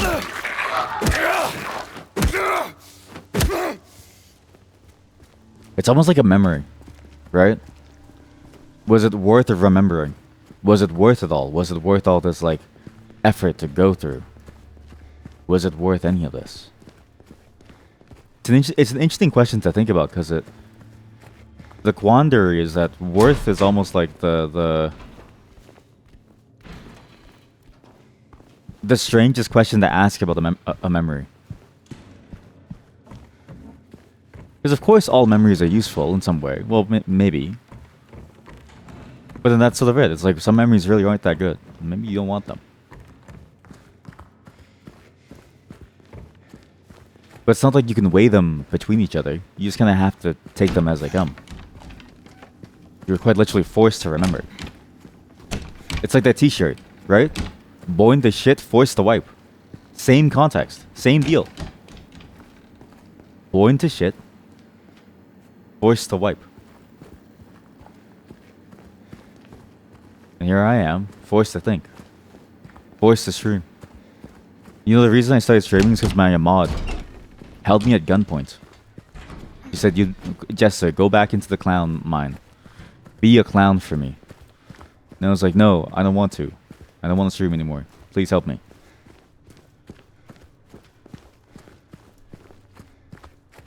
At least Cagliostro had like choice. Or whatever his like name is.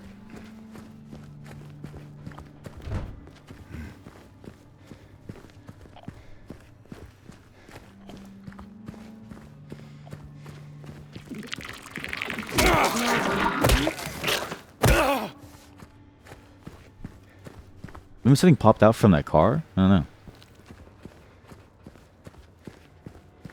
Again, like, because I don't know if I should stay here for longer, I don't know if I should be doing this. Like, I don't know if this is actually worth it to, like, do.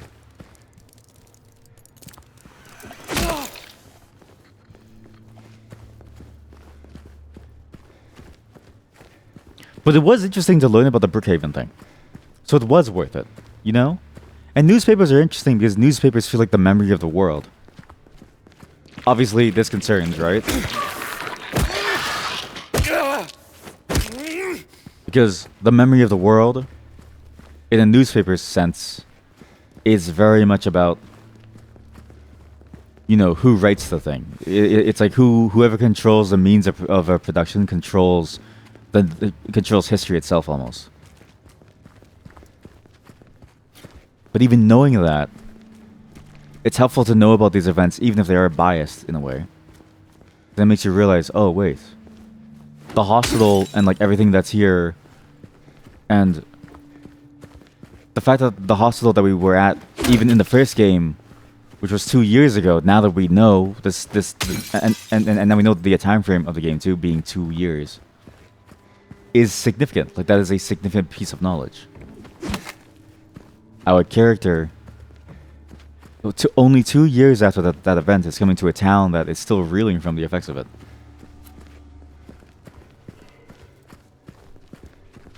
But then it makes you wonder, what does that mean? It also means at the beginning of the game, when we had that exclamation mark. Remember that exclamation mark? There's an exclamation mark for a building around there at the beginning of the game. I never solved it. So it means that I did miss content. But like, what did I miss? That's the hard part. So the question, like, what did I miss? And is it important? But then it loops back to that question of like, what isn't important in this world? It's weird how me trying to figure out what's important feels like a meta narrative on the game itself. Odd. Like both us and James are trying to figure out what is important in this world. This idea of learning about, you know, the hospital's inner workings, is that important? Kind of. The idea of us trying to learn about you know, what's going on in it with our wife, is that important? Probably. But is it really? I don't know. Everything feels both important and unimportant.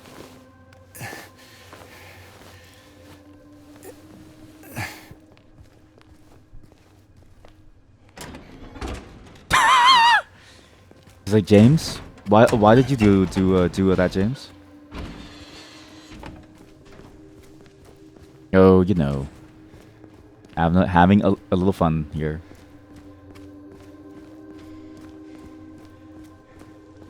Hard to tell. Hard to tell.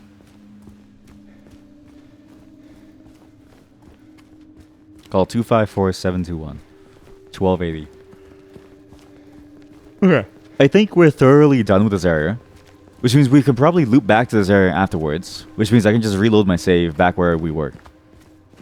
Because it doesn't really matter. And at most we get a photo. Well, is that true though? I don't know. It isn't worth it to risk it. It's not worth it to risk it. Yay. We just go through as is. Where to now? Just down this way. God. Save systems are weird too. It's one thing that I really want to experiment with. Because visual novels have the best system for handling these. In a visual novel,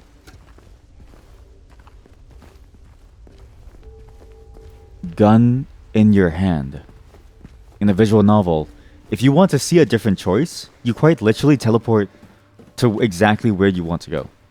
No need to go only slightly back or slightly forward. You can go all the way backwards towards something.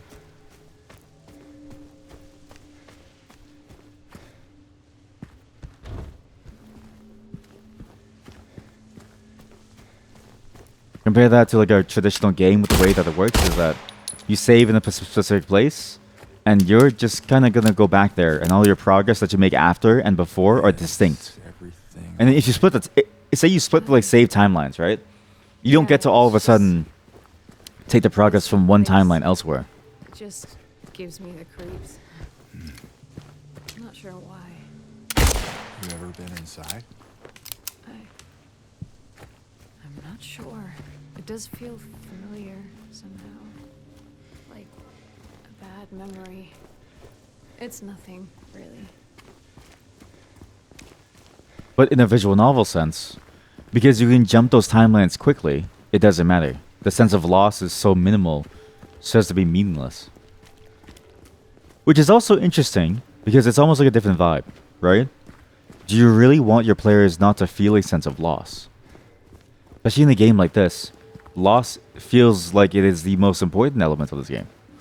So do you really want them to have full control of the entire system as is? So, James.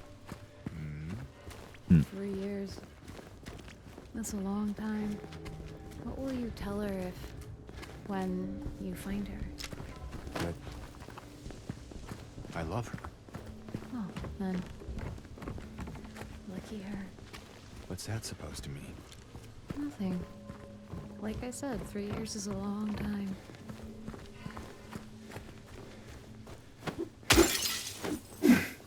It's also funny there that like James very much hesitates on what he's trying to say there. I didn't notice the hesitation initially, so maybe it's a good thing to see the same thing over and over and over. But then now I feel like I'm stuck in like a time loop and I feel kind of crazy.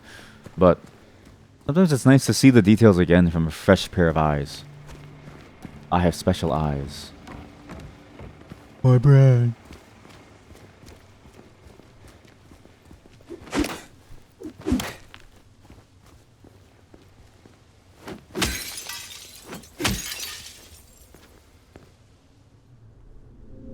That's not to say that I didn't want. That's not to say that I wanted to do this necessarily. It is still annoying to do.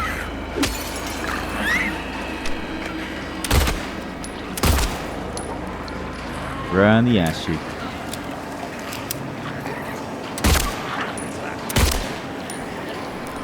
We're gonna go guns out as much as we can, because a gun is very effective at what it does.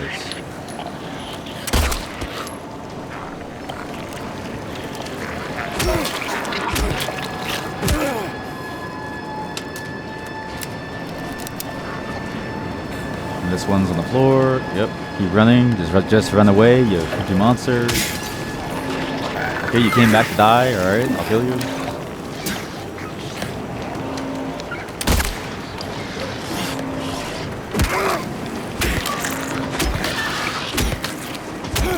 This we know for sure is a self-contained zone. Did I save, chat?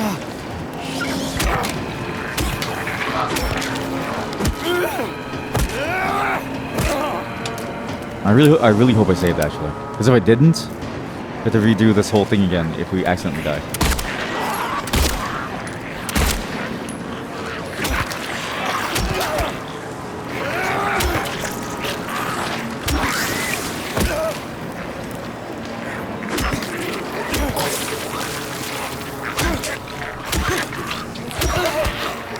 Though maybe there's probably an autosave as soon as we enter the reactor. So it should be fine.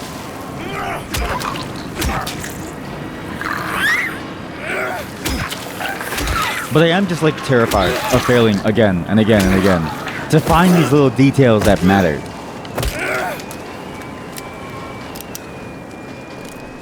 It's weird too, because it's like a linear game avoids all of that, but then you get this like boringness of a linear game, so you don't want that. But you also don't want to miss things because the whole point of a non-linear game, or like a game that has linearity but complexities within it, is the joy of finding these. It's the joy of understanding. It's the joy of figuring things out. But you feel robbed of the joy knowing that it was there and the possibility of it being there. Such a weird conundrum to be in. I hate the way it makes you feel.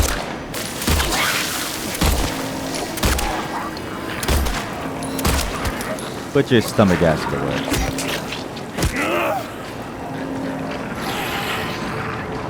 I never went through that door.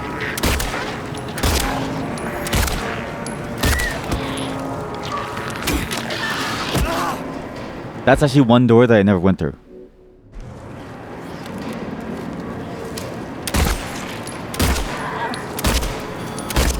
At least I don't think so.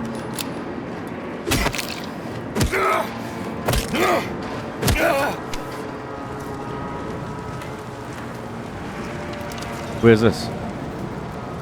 Yeah, I never went through this. Wait, no, I did. It all leads back here. It's all the same way. Alright. Is it?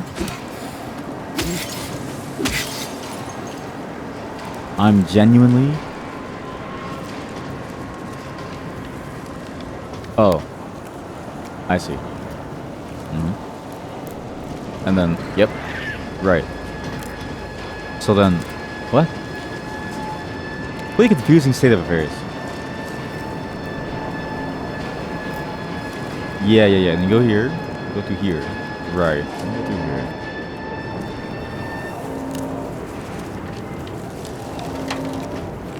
Maybe I need to be okay with losing bits and pieces of things.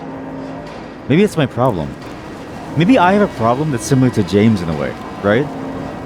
Where he almost can't let go, and I can't let go either. It's been 3 years, you know what I mean?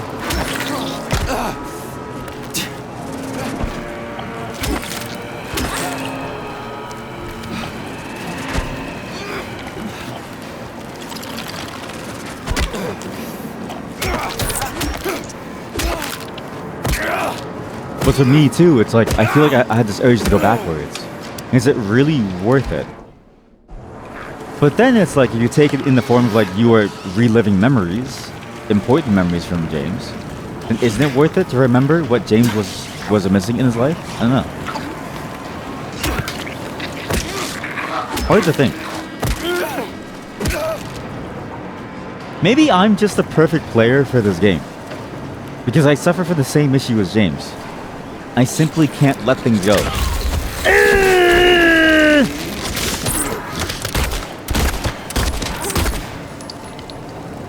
I also didn't know that this game has combat like Resident Evil 4. I can shoot the leg to make him stumble.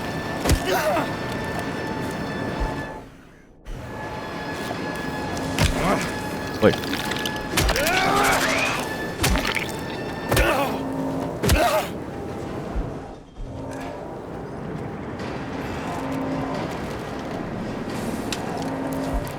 Maybe I am just the perfect player for this game.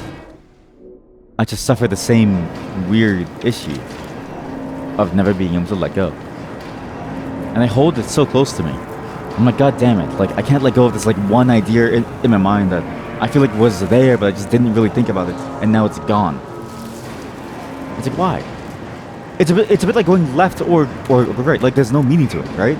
Doesn't matter which way you push the thing. It's all the same in the end. But does it really matter? It's all the same in the end. So does it really matter?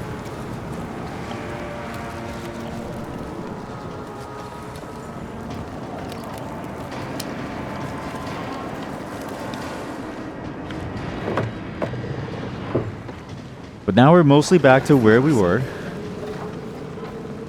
Thank goodness.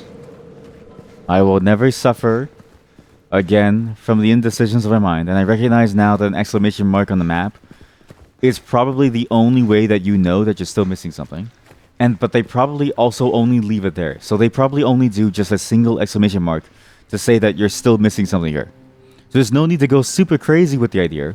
That's all you really need to know is look for an exclamation mark, and you'll find your answer. Or you'll find, I guess, a question that you should answer.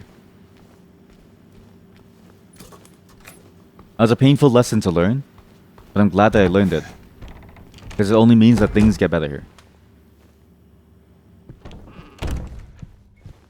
Maria. Maria? Hello? Ready to kill it.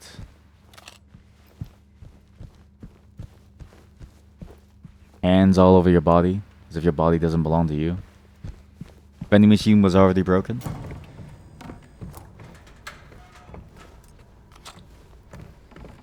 Okay.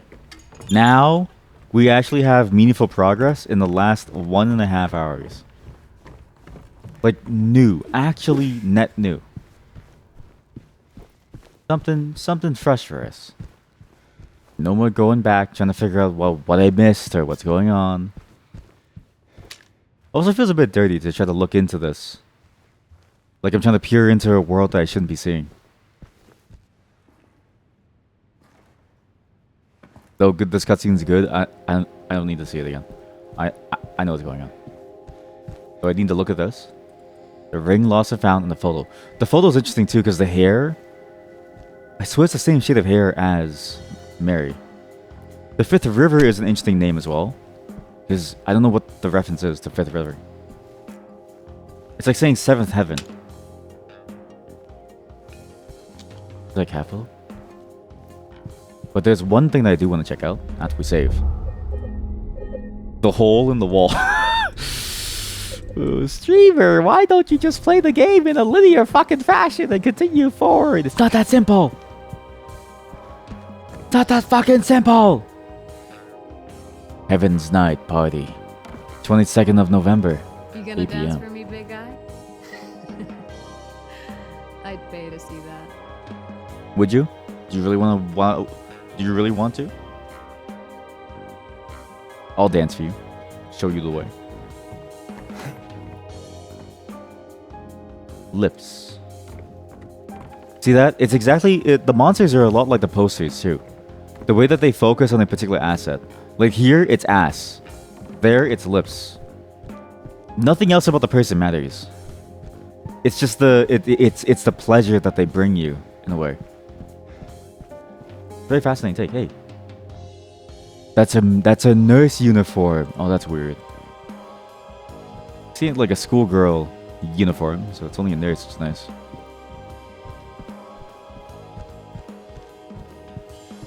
Well, cosplay isn't weird. I just don't like it for myself.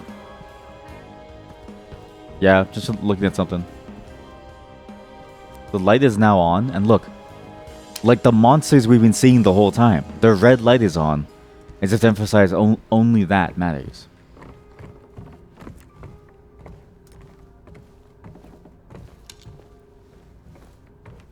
As if, and then here, looking away, as if the rest of the body doesn't matter. But it's just tucked in the corner. These useless upper halves. That's right, people. Your upper half is useless. The only thing that matters about you is your bottom. That's the only thing that matters, is your bottom.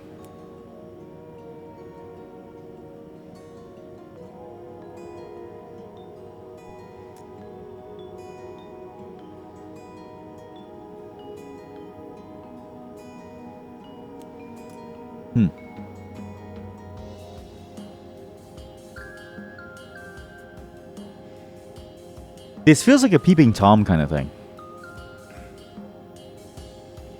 Because imagine she's standing here serving you drinks, right? You just stare at her ass the entire time. Is that the intention?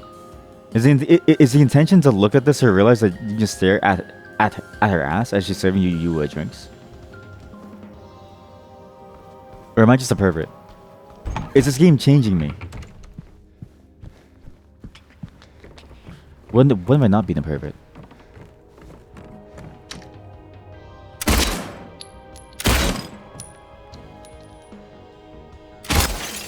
I'm breaking the mold.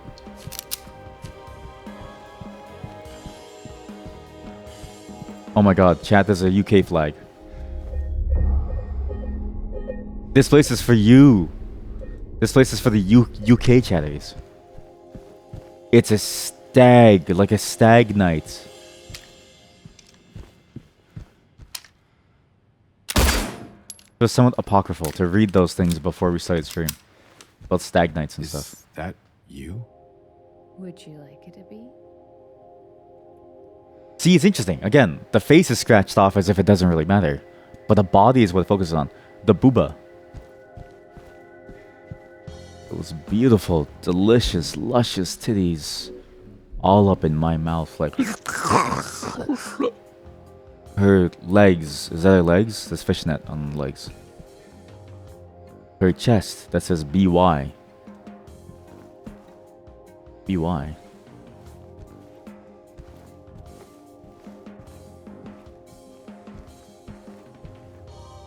And then this. It's weird for him to ask, is that you, too? Well, not necessarily weird, but... Again, his words feel wanting. Let me know when you want to move on. See, that's also interesting, too. Why say that? Let me know when you want to move on. Let's go. All right then. Come on.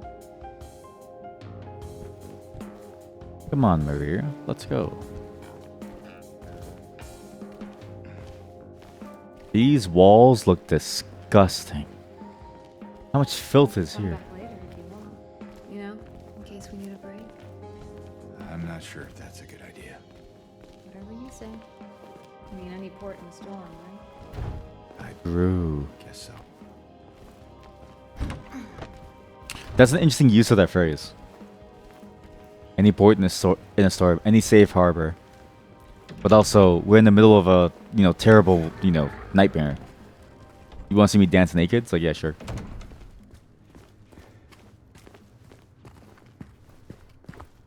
I guess if it helps. But again, it's like that mechanic thing that I mentioned, right? You really can't work in the car while it's bumping up against the bumper. Same thing. Like, you can't fire a gun while you're rock hard because all the blood has gone from your brain to your second brain. And so the only thing that you're going to be shooting is loads. As the monsters maul you to death. I'm blasting loads over here. I'm blasting loads over here. I'm blasting loads over here. Blasting loads over here. Look out, he's loaded. Blasting loads over here. He's blasting loads over here. Hey, huh? The door. Hey. Closed. He's blasting loads.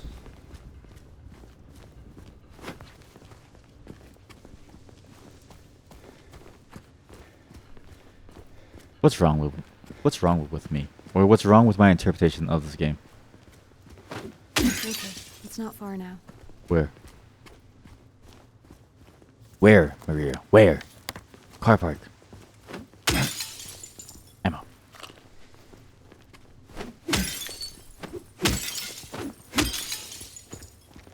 You know what it is? I'm too immersed into this game too. I'm genuinely, like, I feel genuinely curious about what the hell's going on. I can't help but examine everything. It's just feels too important not to.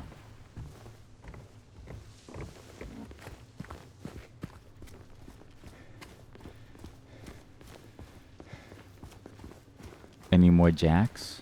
Are we jacking it? Are we jacking it up? Huh?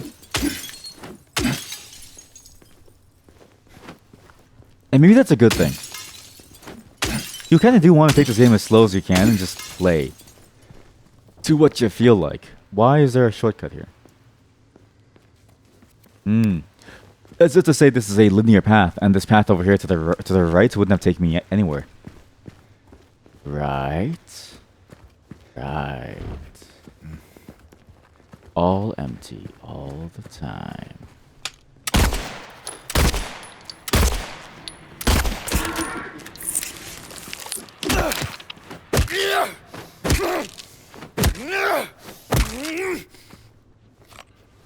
With more ammo.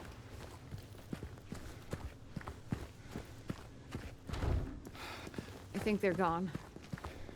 For now.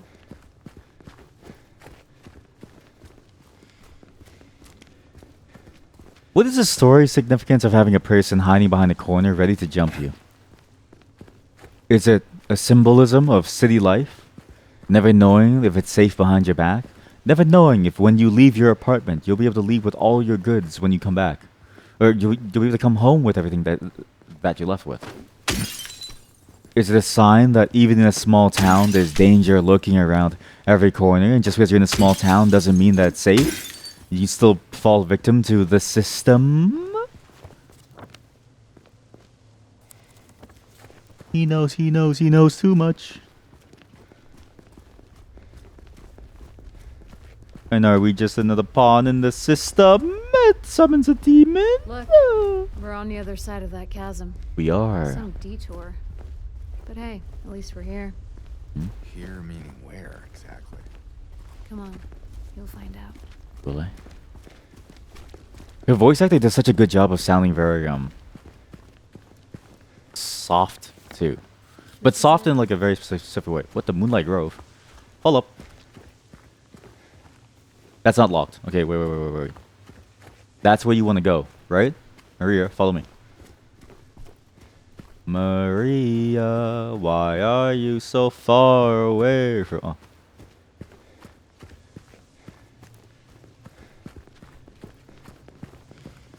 Maria, what the fuck is that?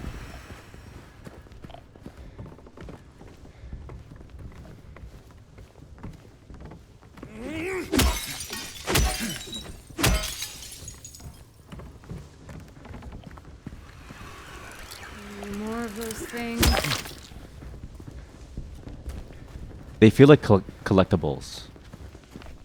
Like collecting body parts. Feels like that. Okay. I was here.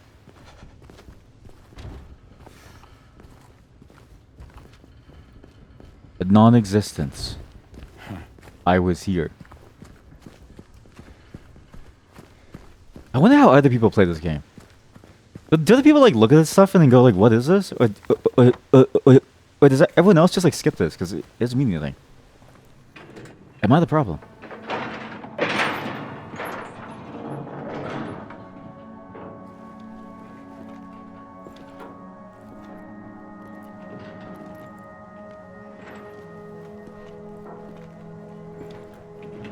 Why are you ducking down? What?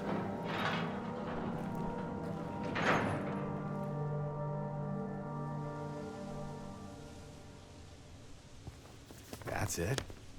A garden? There's a bit more to it than that. That's a nice garden, man. If you say so. I don't think I've been here before. What? Come on. She's just around the corner. Who? She?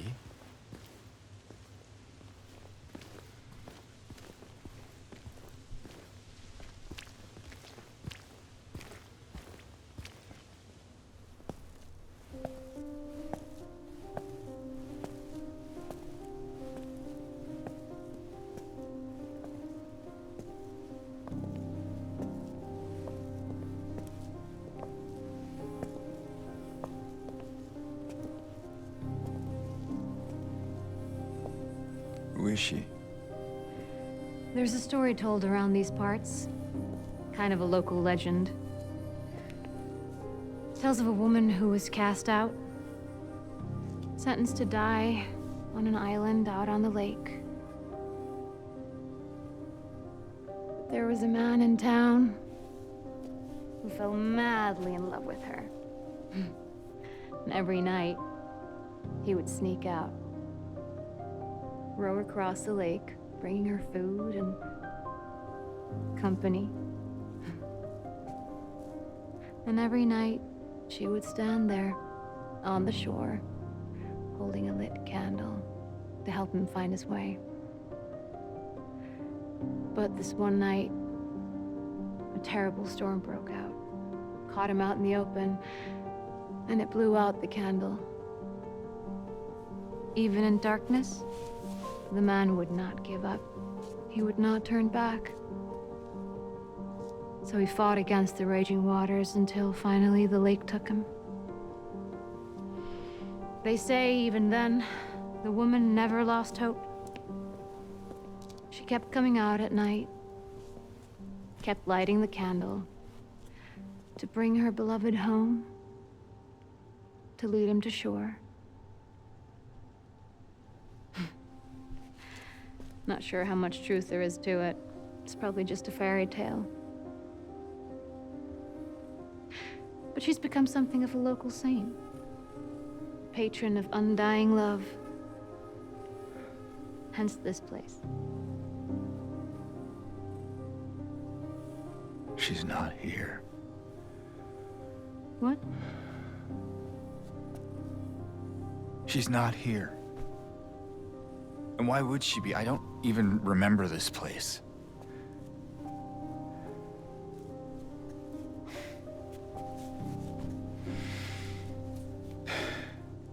This was a mistake. I shouldn't have come here.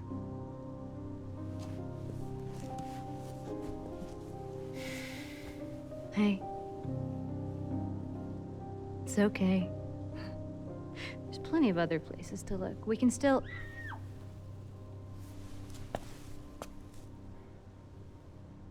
Come on. That was the only human voice you've heard in a long time.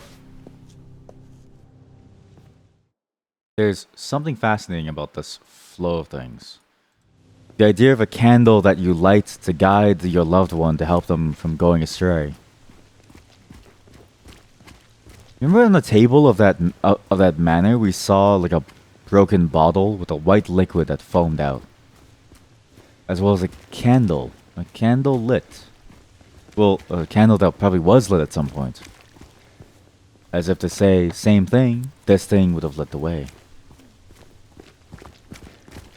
Hey, what's on the left path? I know someone's dying, but what's on the left path? Don't fuck with me, Maria. I know what's gonna happen here. This is just the way out. Sorry.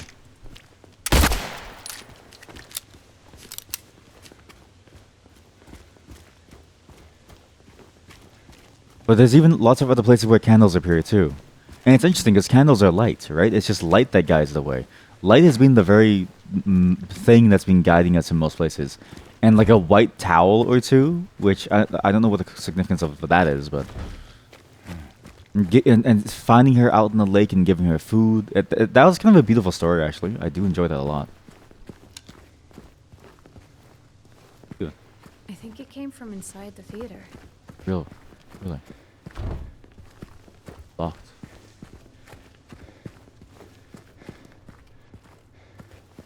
Symbol of undying love.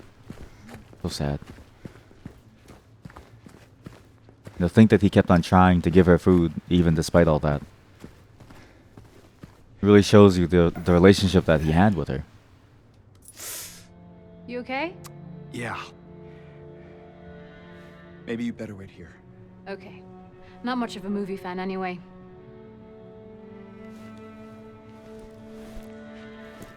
And James, Yeah. be careful in there.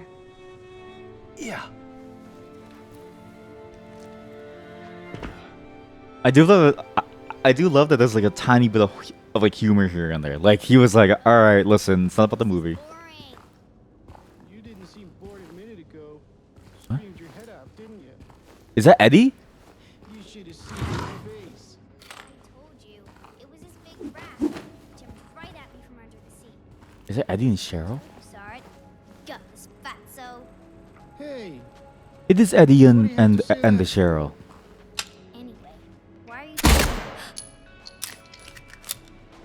do you hear that too?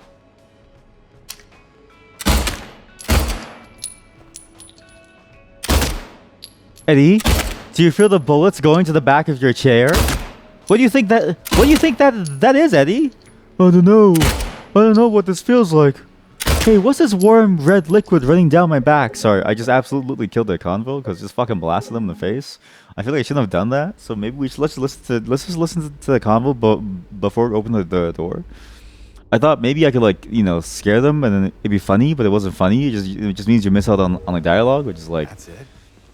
A you guard, just miss out on everything. if you say so. I don't think I've been here before. She's just around the corner. It's still so quiet. I don't know why. Maybe we just live with the very loud gun noises.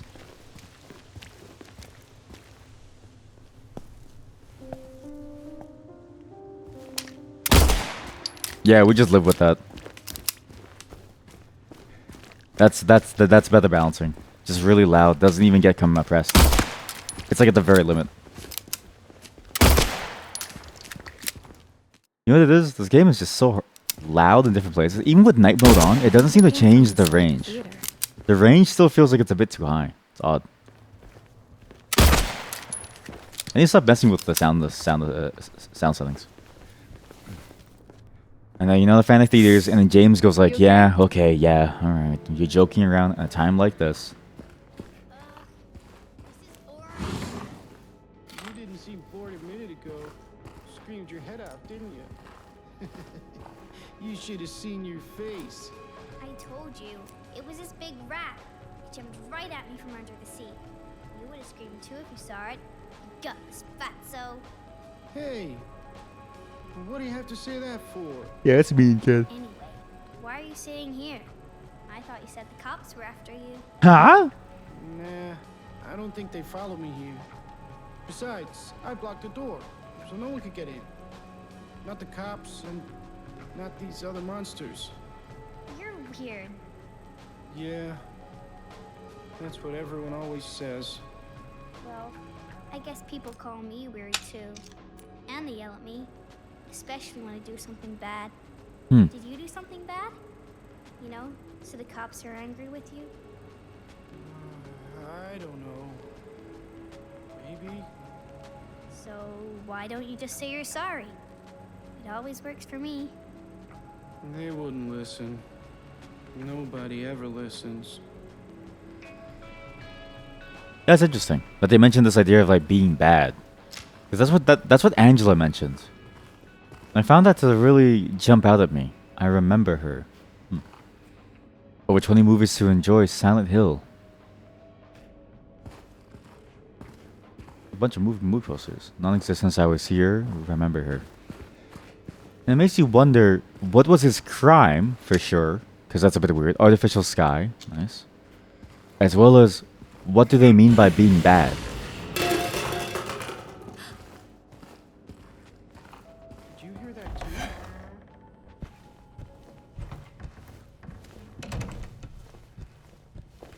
Because it's one thing to be hiding from, I say, like a number of other people or a number of other groups of people, but then to hide from the police, it's like, what do you mean you're hiding from the police? What happened?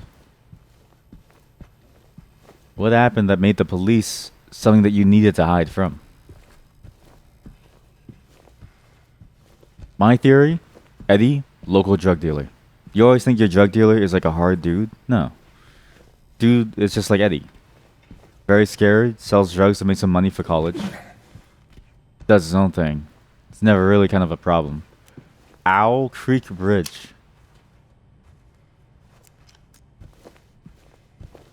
Return to Owl Creek Bridge back for a happier ending. Return back to the bridge for a happier ending.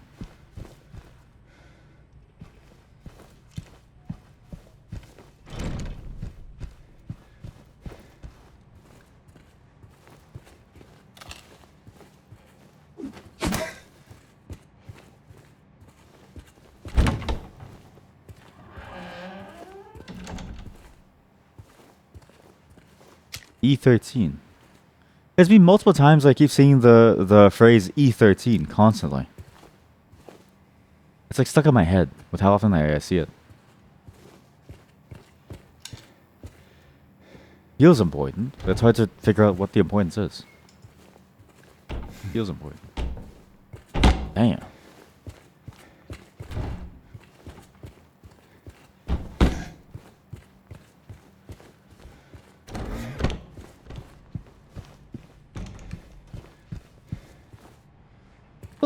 It's also funny because like I feel for Eddie because like there's only like 4 people left in this town, right? Me, and I left them, Eddie, and that kid.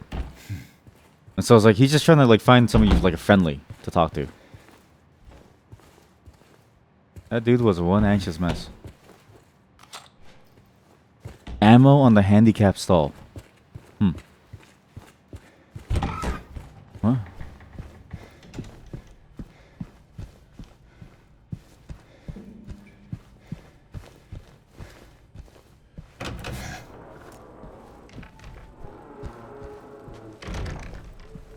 She's gone. Where'd she go? And why'd she leave?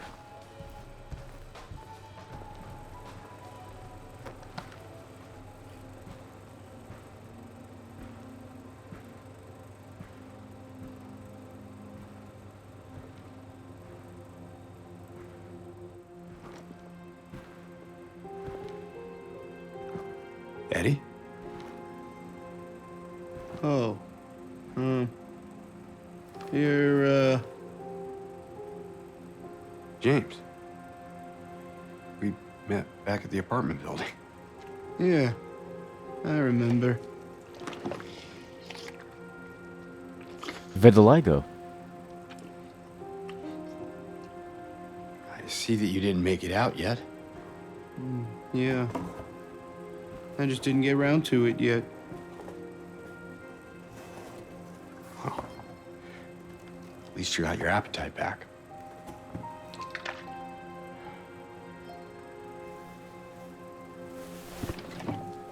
What was he eating? Are you alone here, Eddie?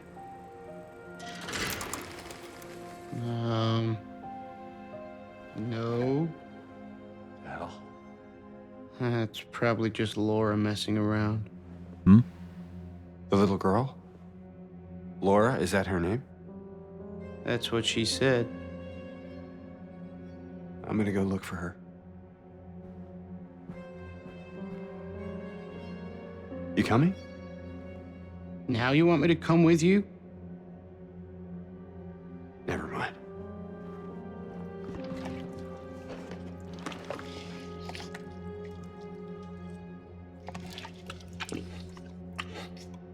Why is it so liquidy inside? It's so moist.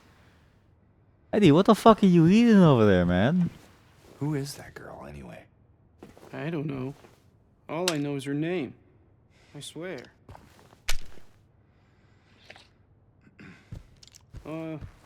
Didn't you want to go after her? Better hurry. Laura can be pretty quick when she wants to. Suit yourself. I'm trying to befriend you again. He's clearly mad that I left him to, well, not die, but like I had things to do. Okay, I had to find my wife. He was busy vomiting. I can't just wait for someone to vomit the entire time. Best flavor of lipstick, number 8. Best flavor? My wife is like that. She finds like a lipstick flavor that she really likes, and she shares it with me. She's like, "Honey, try this." And I'm like, "What?" And then she puts it on me, and then she's like, "Lick." I'm like, "What?" I'm like, "All right." And it tastes good. Like, yeah, it tastes nice.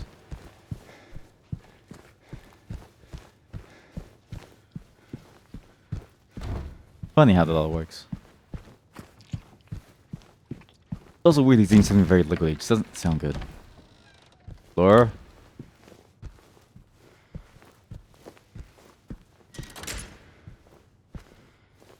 Laura? Good? Hey kid, at least put on at least show me a movie, please.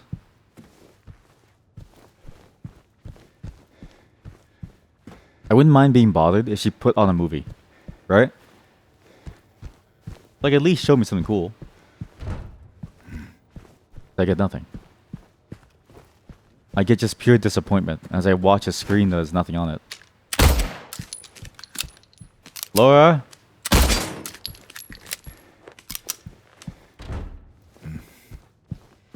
Laura, it's safe.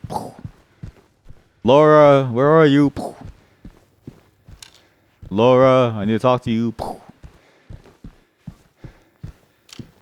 What do you think Maria is doing outside? Oh.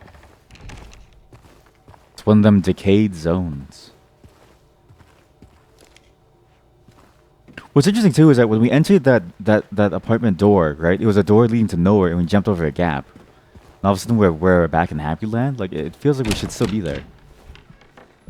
As if we entered this parallel dimension, but maybe this is still the parallel dimension. Which is actually interesting because then look, Eddie, different person. Mary and Maria, same thing but different person. Laura, it's like Eddie's behavior feels a lot different. Eddie at first was pleading for us, and now he's not. Doesn't feel real. Feels wrong, actually.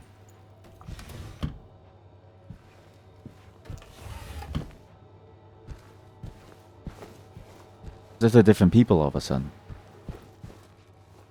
As if it's all different.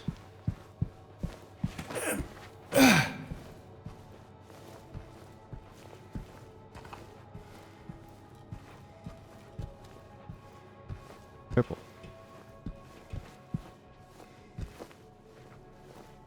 Does the child bleed purple?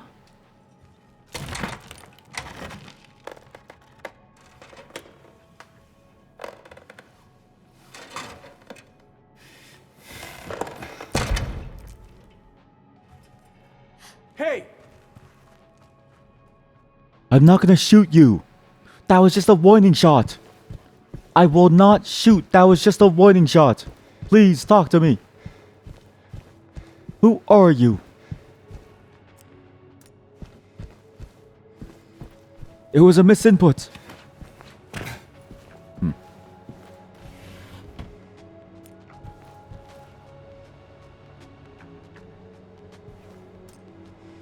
Eddie's light went off.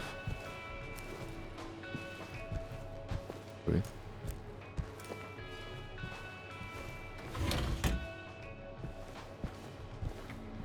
But it is funny to think about the fact that no one ever listens to him, and James still didn't want to listen to him. Like he heard that whole dialogue and he's like, yeah, I don't want to listen to you either, man. I just want to see my wife. But then why is he so interested in the lore? What was Laura's thing again? Kicked his hand, stepped on it, but then what else does that like? What? Why does that matter to him?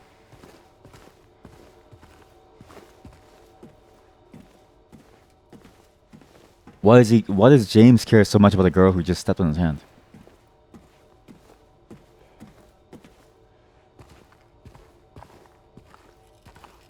Very befuddled by what this all means.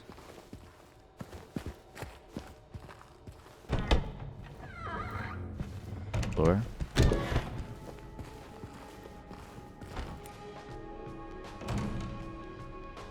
Oh, and the fog at the low resolution really does peek through, and I don't know why.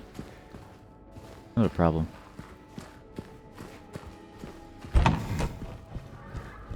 Laura, stop! It's dangerous!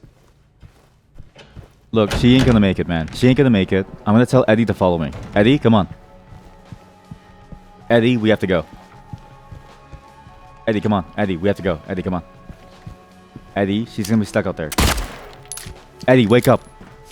Eddie, please, for the love of God, please wake up. He's in a daze eating some meat. He doesn't care about anything. He eats that moist popcorn. The way the butter just runs down his chin into his hands. Maria? Did you see the little girl? Yeah, I tried to stop her, but she went that way. We can still catch her.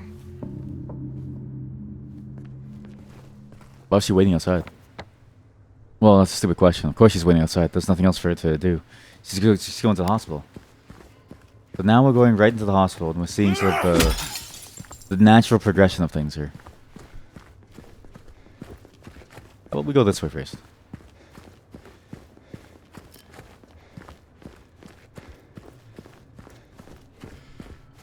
It is weird how James, like, it's just weird the character motivations for finding these people and wanting to talk to them.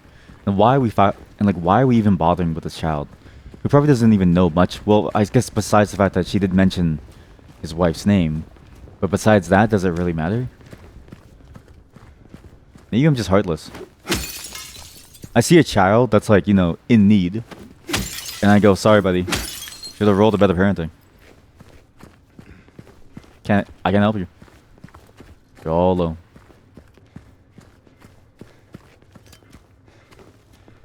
Because really, what can you do? Right?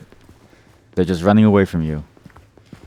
You run after them, then you're the problem.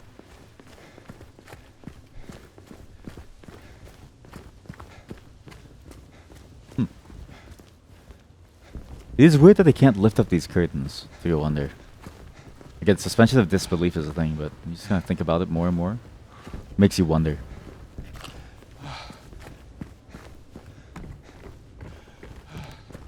And I wonder how much it matters that we're not running directly for our wife, right? So much of this is us almost playing a game. We don't really care about the consequences of our actions playing through it. We just care about going through an experience and like getting ammo for the next encounter and stuff. It's interesting to think about. How about hospital last? We do that last. We just go here first. Check this stuff out first.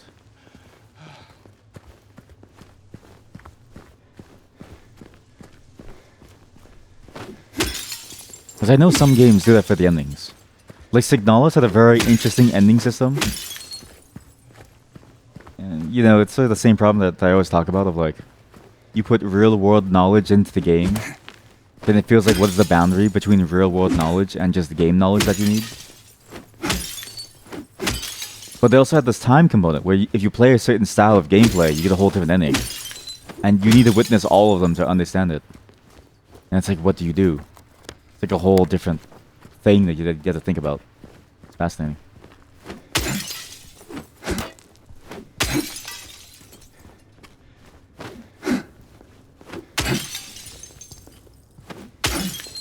And I hope that this game doesn't have that too, because it's annoying to have to replay a game over and over and over just to see minute differences. It worked back then for like older games, but now that we have the ability to, I don't know, load and save fairly quickly, feel like the ability for us to replay a game and like the need to replay a game has gone down to zero. Never actually fun unless you want to replay the game.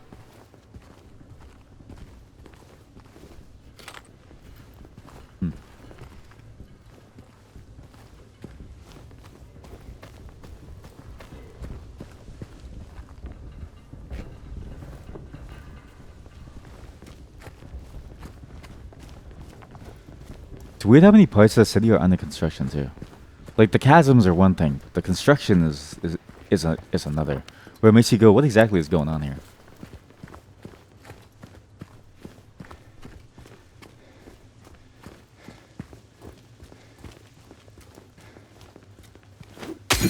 Like sure they had to rebuild after 2 years ago, but that's a lot to rebuild. It's almost like a disaster. Like a dating sim with lots of endings that you want to see, then you don't replay a lot of games. Yeah. But even then, it's like dating sims have that one feature, right? That ability to go with like different timelines and stuff, which is nice. And saves in dating sims, like it's very... James, look.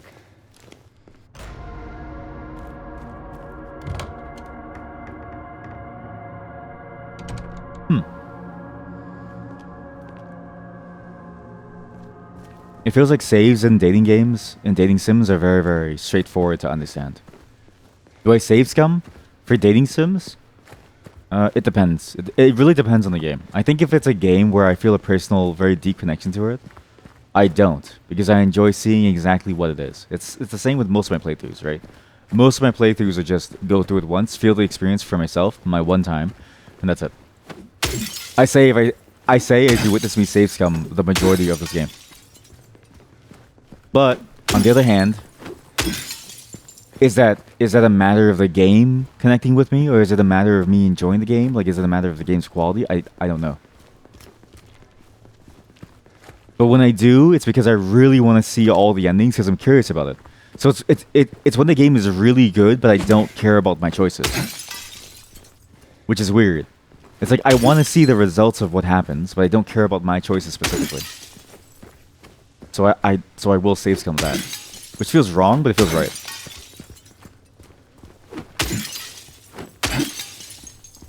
I should take Maria to go see Eddie.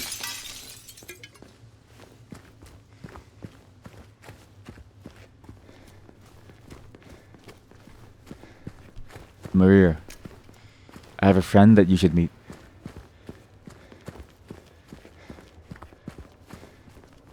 Hey, come on, we gotta catch up to her. Yeah, I know. Yeah, I know. It's just, yeah. I love how James tries to provide a justification, and it's just like, yeah, it's whatever, yeah.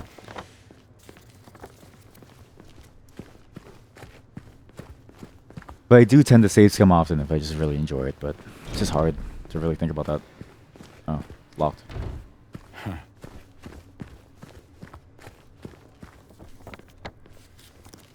I blame many games. I blame the game itself. Because it feels like multiple endings is just always hard too, because it's like, I get what they're going for. It's to emphasize the choice of your actions. But it's like, if it's so good that you want to see all of it, it's like,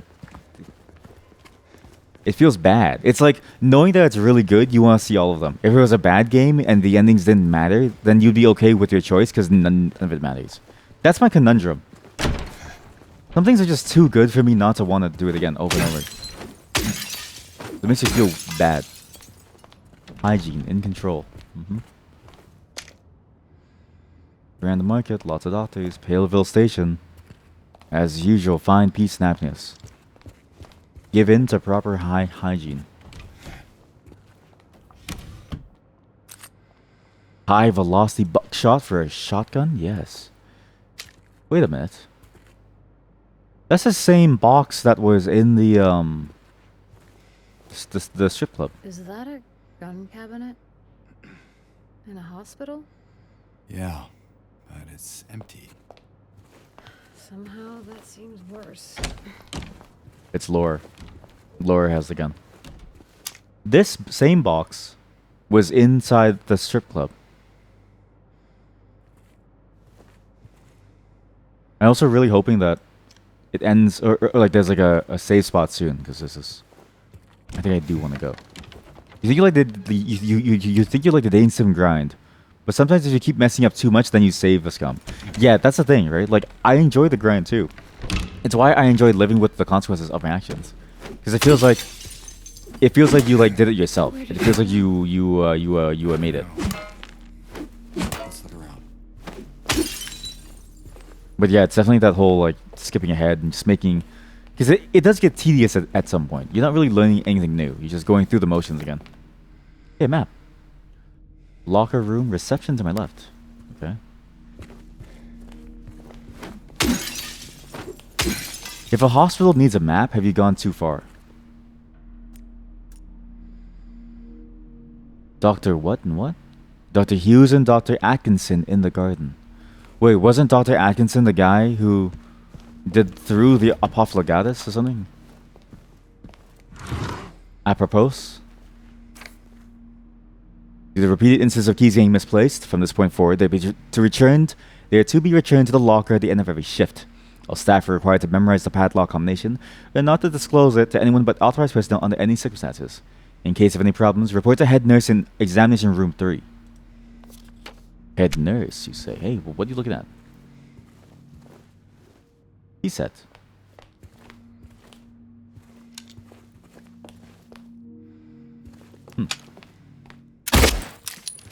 Interesting that she stared at the tea set.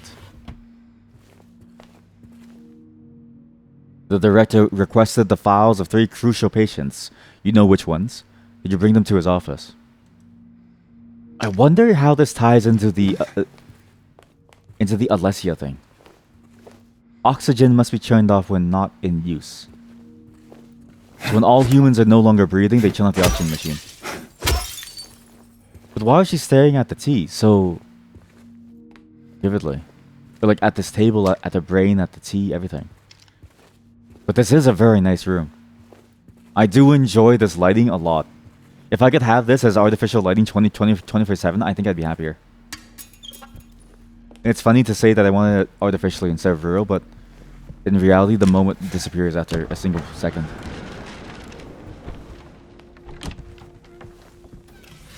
Maria, come on. Get in here. Oh, thank God. There's a save. As good as this game is, it feels like progress is very, very slow and stilted. But I kind of can't help myself being so lost in this world, trying to figure out what exactly all this is. Looks like there is a key in there. No combination, though. We should look around. Might be written down somewhere. It feels like there's a lot to go through in this game. Like a genuine amount. And there's a lot of information that you need in your mind too, to really care about this stuff. And there's a lot of like open-mindedness that you need to have to like think about all of this, to really absorb the information that's being thrown at you. And it's everywhere. It's a surprisingly good implementation of this idea of enough detail in the world for you to actually read it and view it as if it's actually a part of the world that you're in. And it seems like every single asset in this game is made to communicate something in line with the themes that it sets out from the very beginning of the game, I feel like. And I like that. But very often it feels complicated, right? It still has that like weird old game flow. It's a new game framework with an old game flow that makes you realize, oh, like you're kind of missing stuff. Or if you accidentally go the wrong way and you don't get this, then you're just locked out of everything. And it feels weird because it's like it feels bad, but it feels good. It's like a pain that hurts. It hurts so good and it feels so nice. It's just that weird. It's that really hard space to be in where it's like you enjoy it so much, the process of going through this stuff, but you almost hate going through it too because you know that there's stuff that you're missing. And so without ever knowing where these boundaries are, when you cross them and you make a mistake that you can't come back from, it's like, oh, it hurts so much. But that's exactly why the game feels so good. It's like you don't want to break the fourth wall to tell you where those boundaries are, because the reason why is because you can get really lost in the world. Even with the weird, it's like the writing feels stilted, but it feels meaningfully stilted, like truly awkward, as if it's two strangers talking, and it feels interesting. And everything about this game keeps you within the world. So even with the dialogue being at that quality, it's like it still feels like it fits in with everything. So you don't want the game to tell you this is a one-way track. You want to be lost. Because of that, you feel a bit frustrated at times. It's weird. The game is it's so hard, because how do you make a game that feels intuitive but not easy? How do you make a game that feels like you won't miss out on things, but you also won't be given the answers on a platter, like an exclamation mark on the map? How do you make it so that the player doesn't feel like they're missing something, but also hide things so that those who are really observant, who want to know more, can find out more, as a reward for those who are playing into the themes of the game? How do you make both sides feel good when one side feels like the inferior of the other, and when you accidentally go on the track of the inferior, that you miss the superior? Hard to think about. Fun game. Lots of things to do. Lots of puzzles. Very slow game. Even though it's an action combat frame, it really doesn't feel like an action combat game. It's just like it's a puzzle game and a narrative game that's shoehorned into an action game almost. And it sort of makes me wonder, what if you took out the combat entirely? What changes, right? But I think the story is so intertwined with it that you can't. This game is going to take a while to finish, I think. But not tonight. I'm done. I can't think anymore. I want my hills to be silent. That was not a boob joke.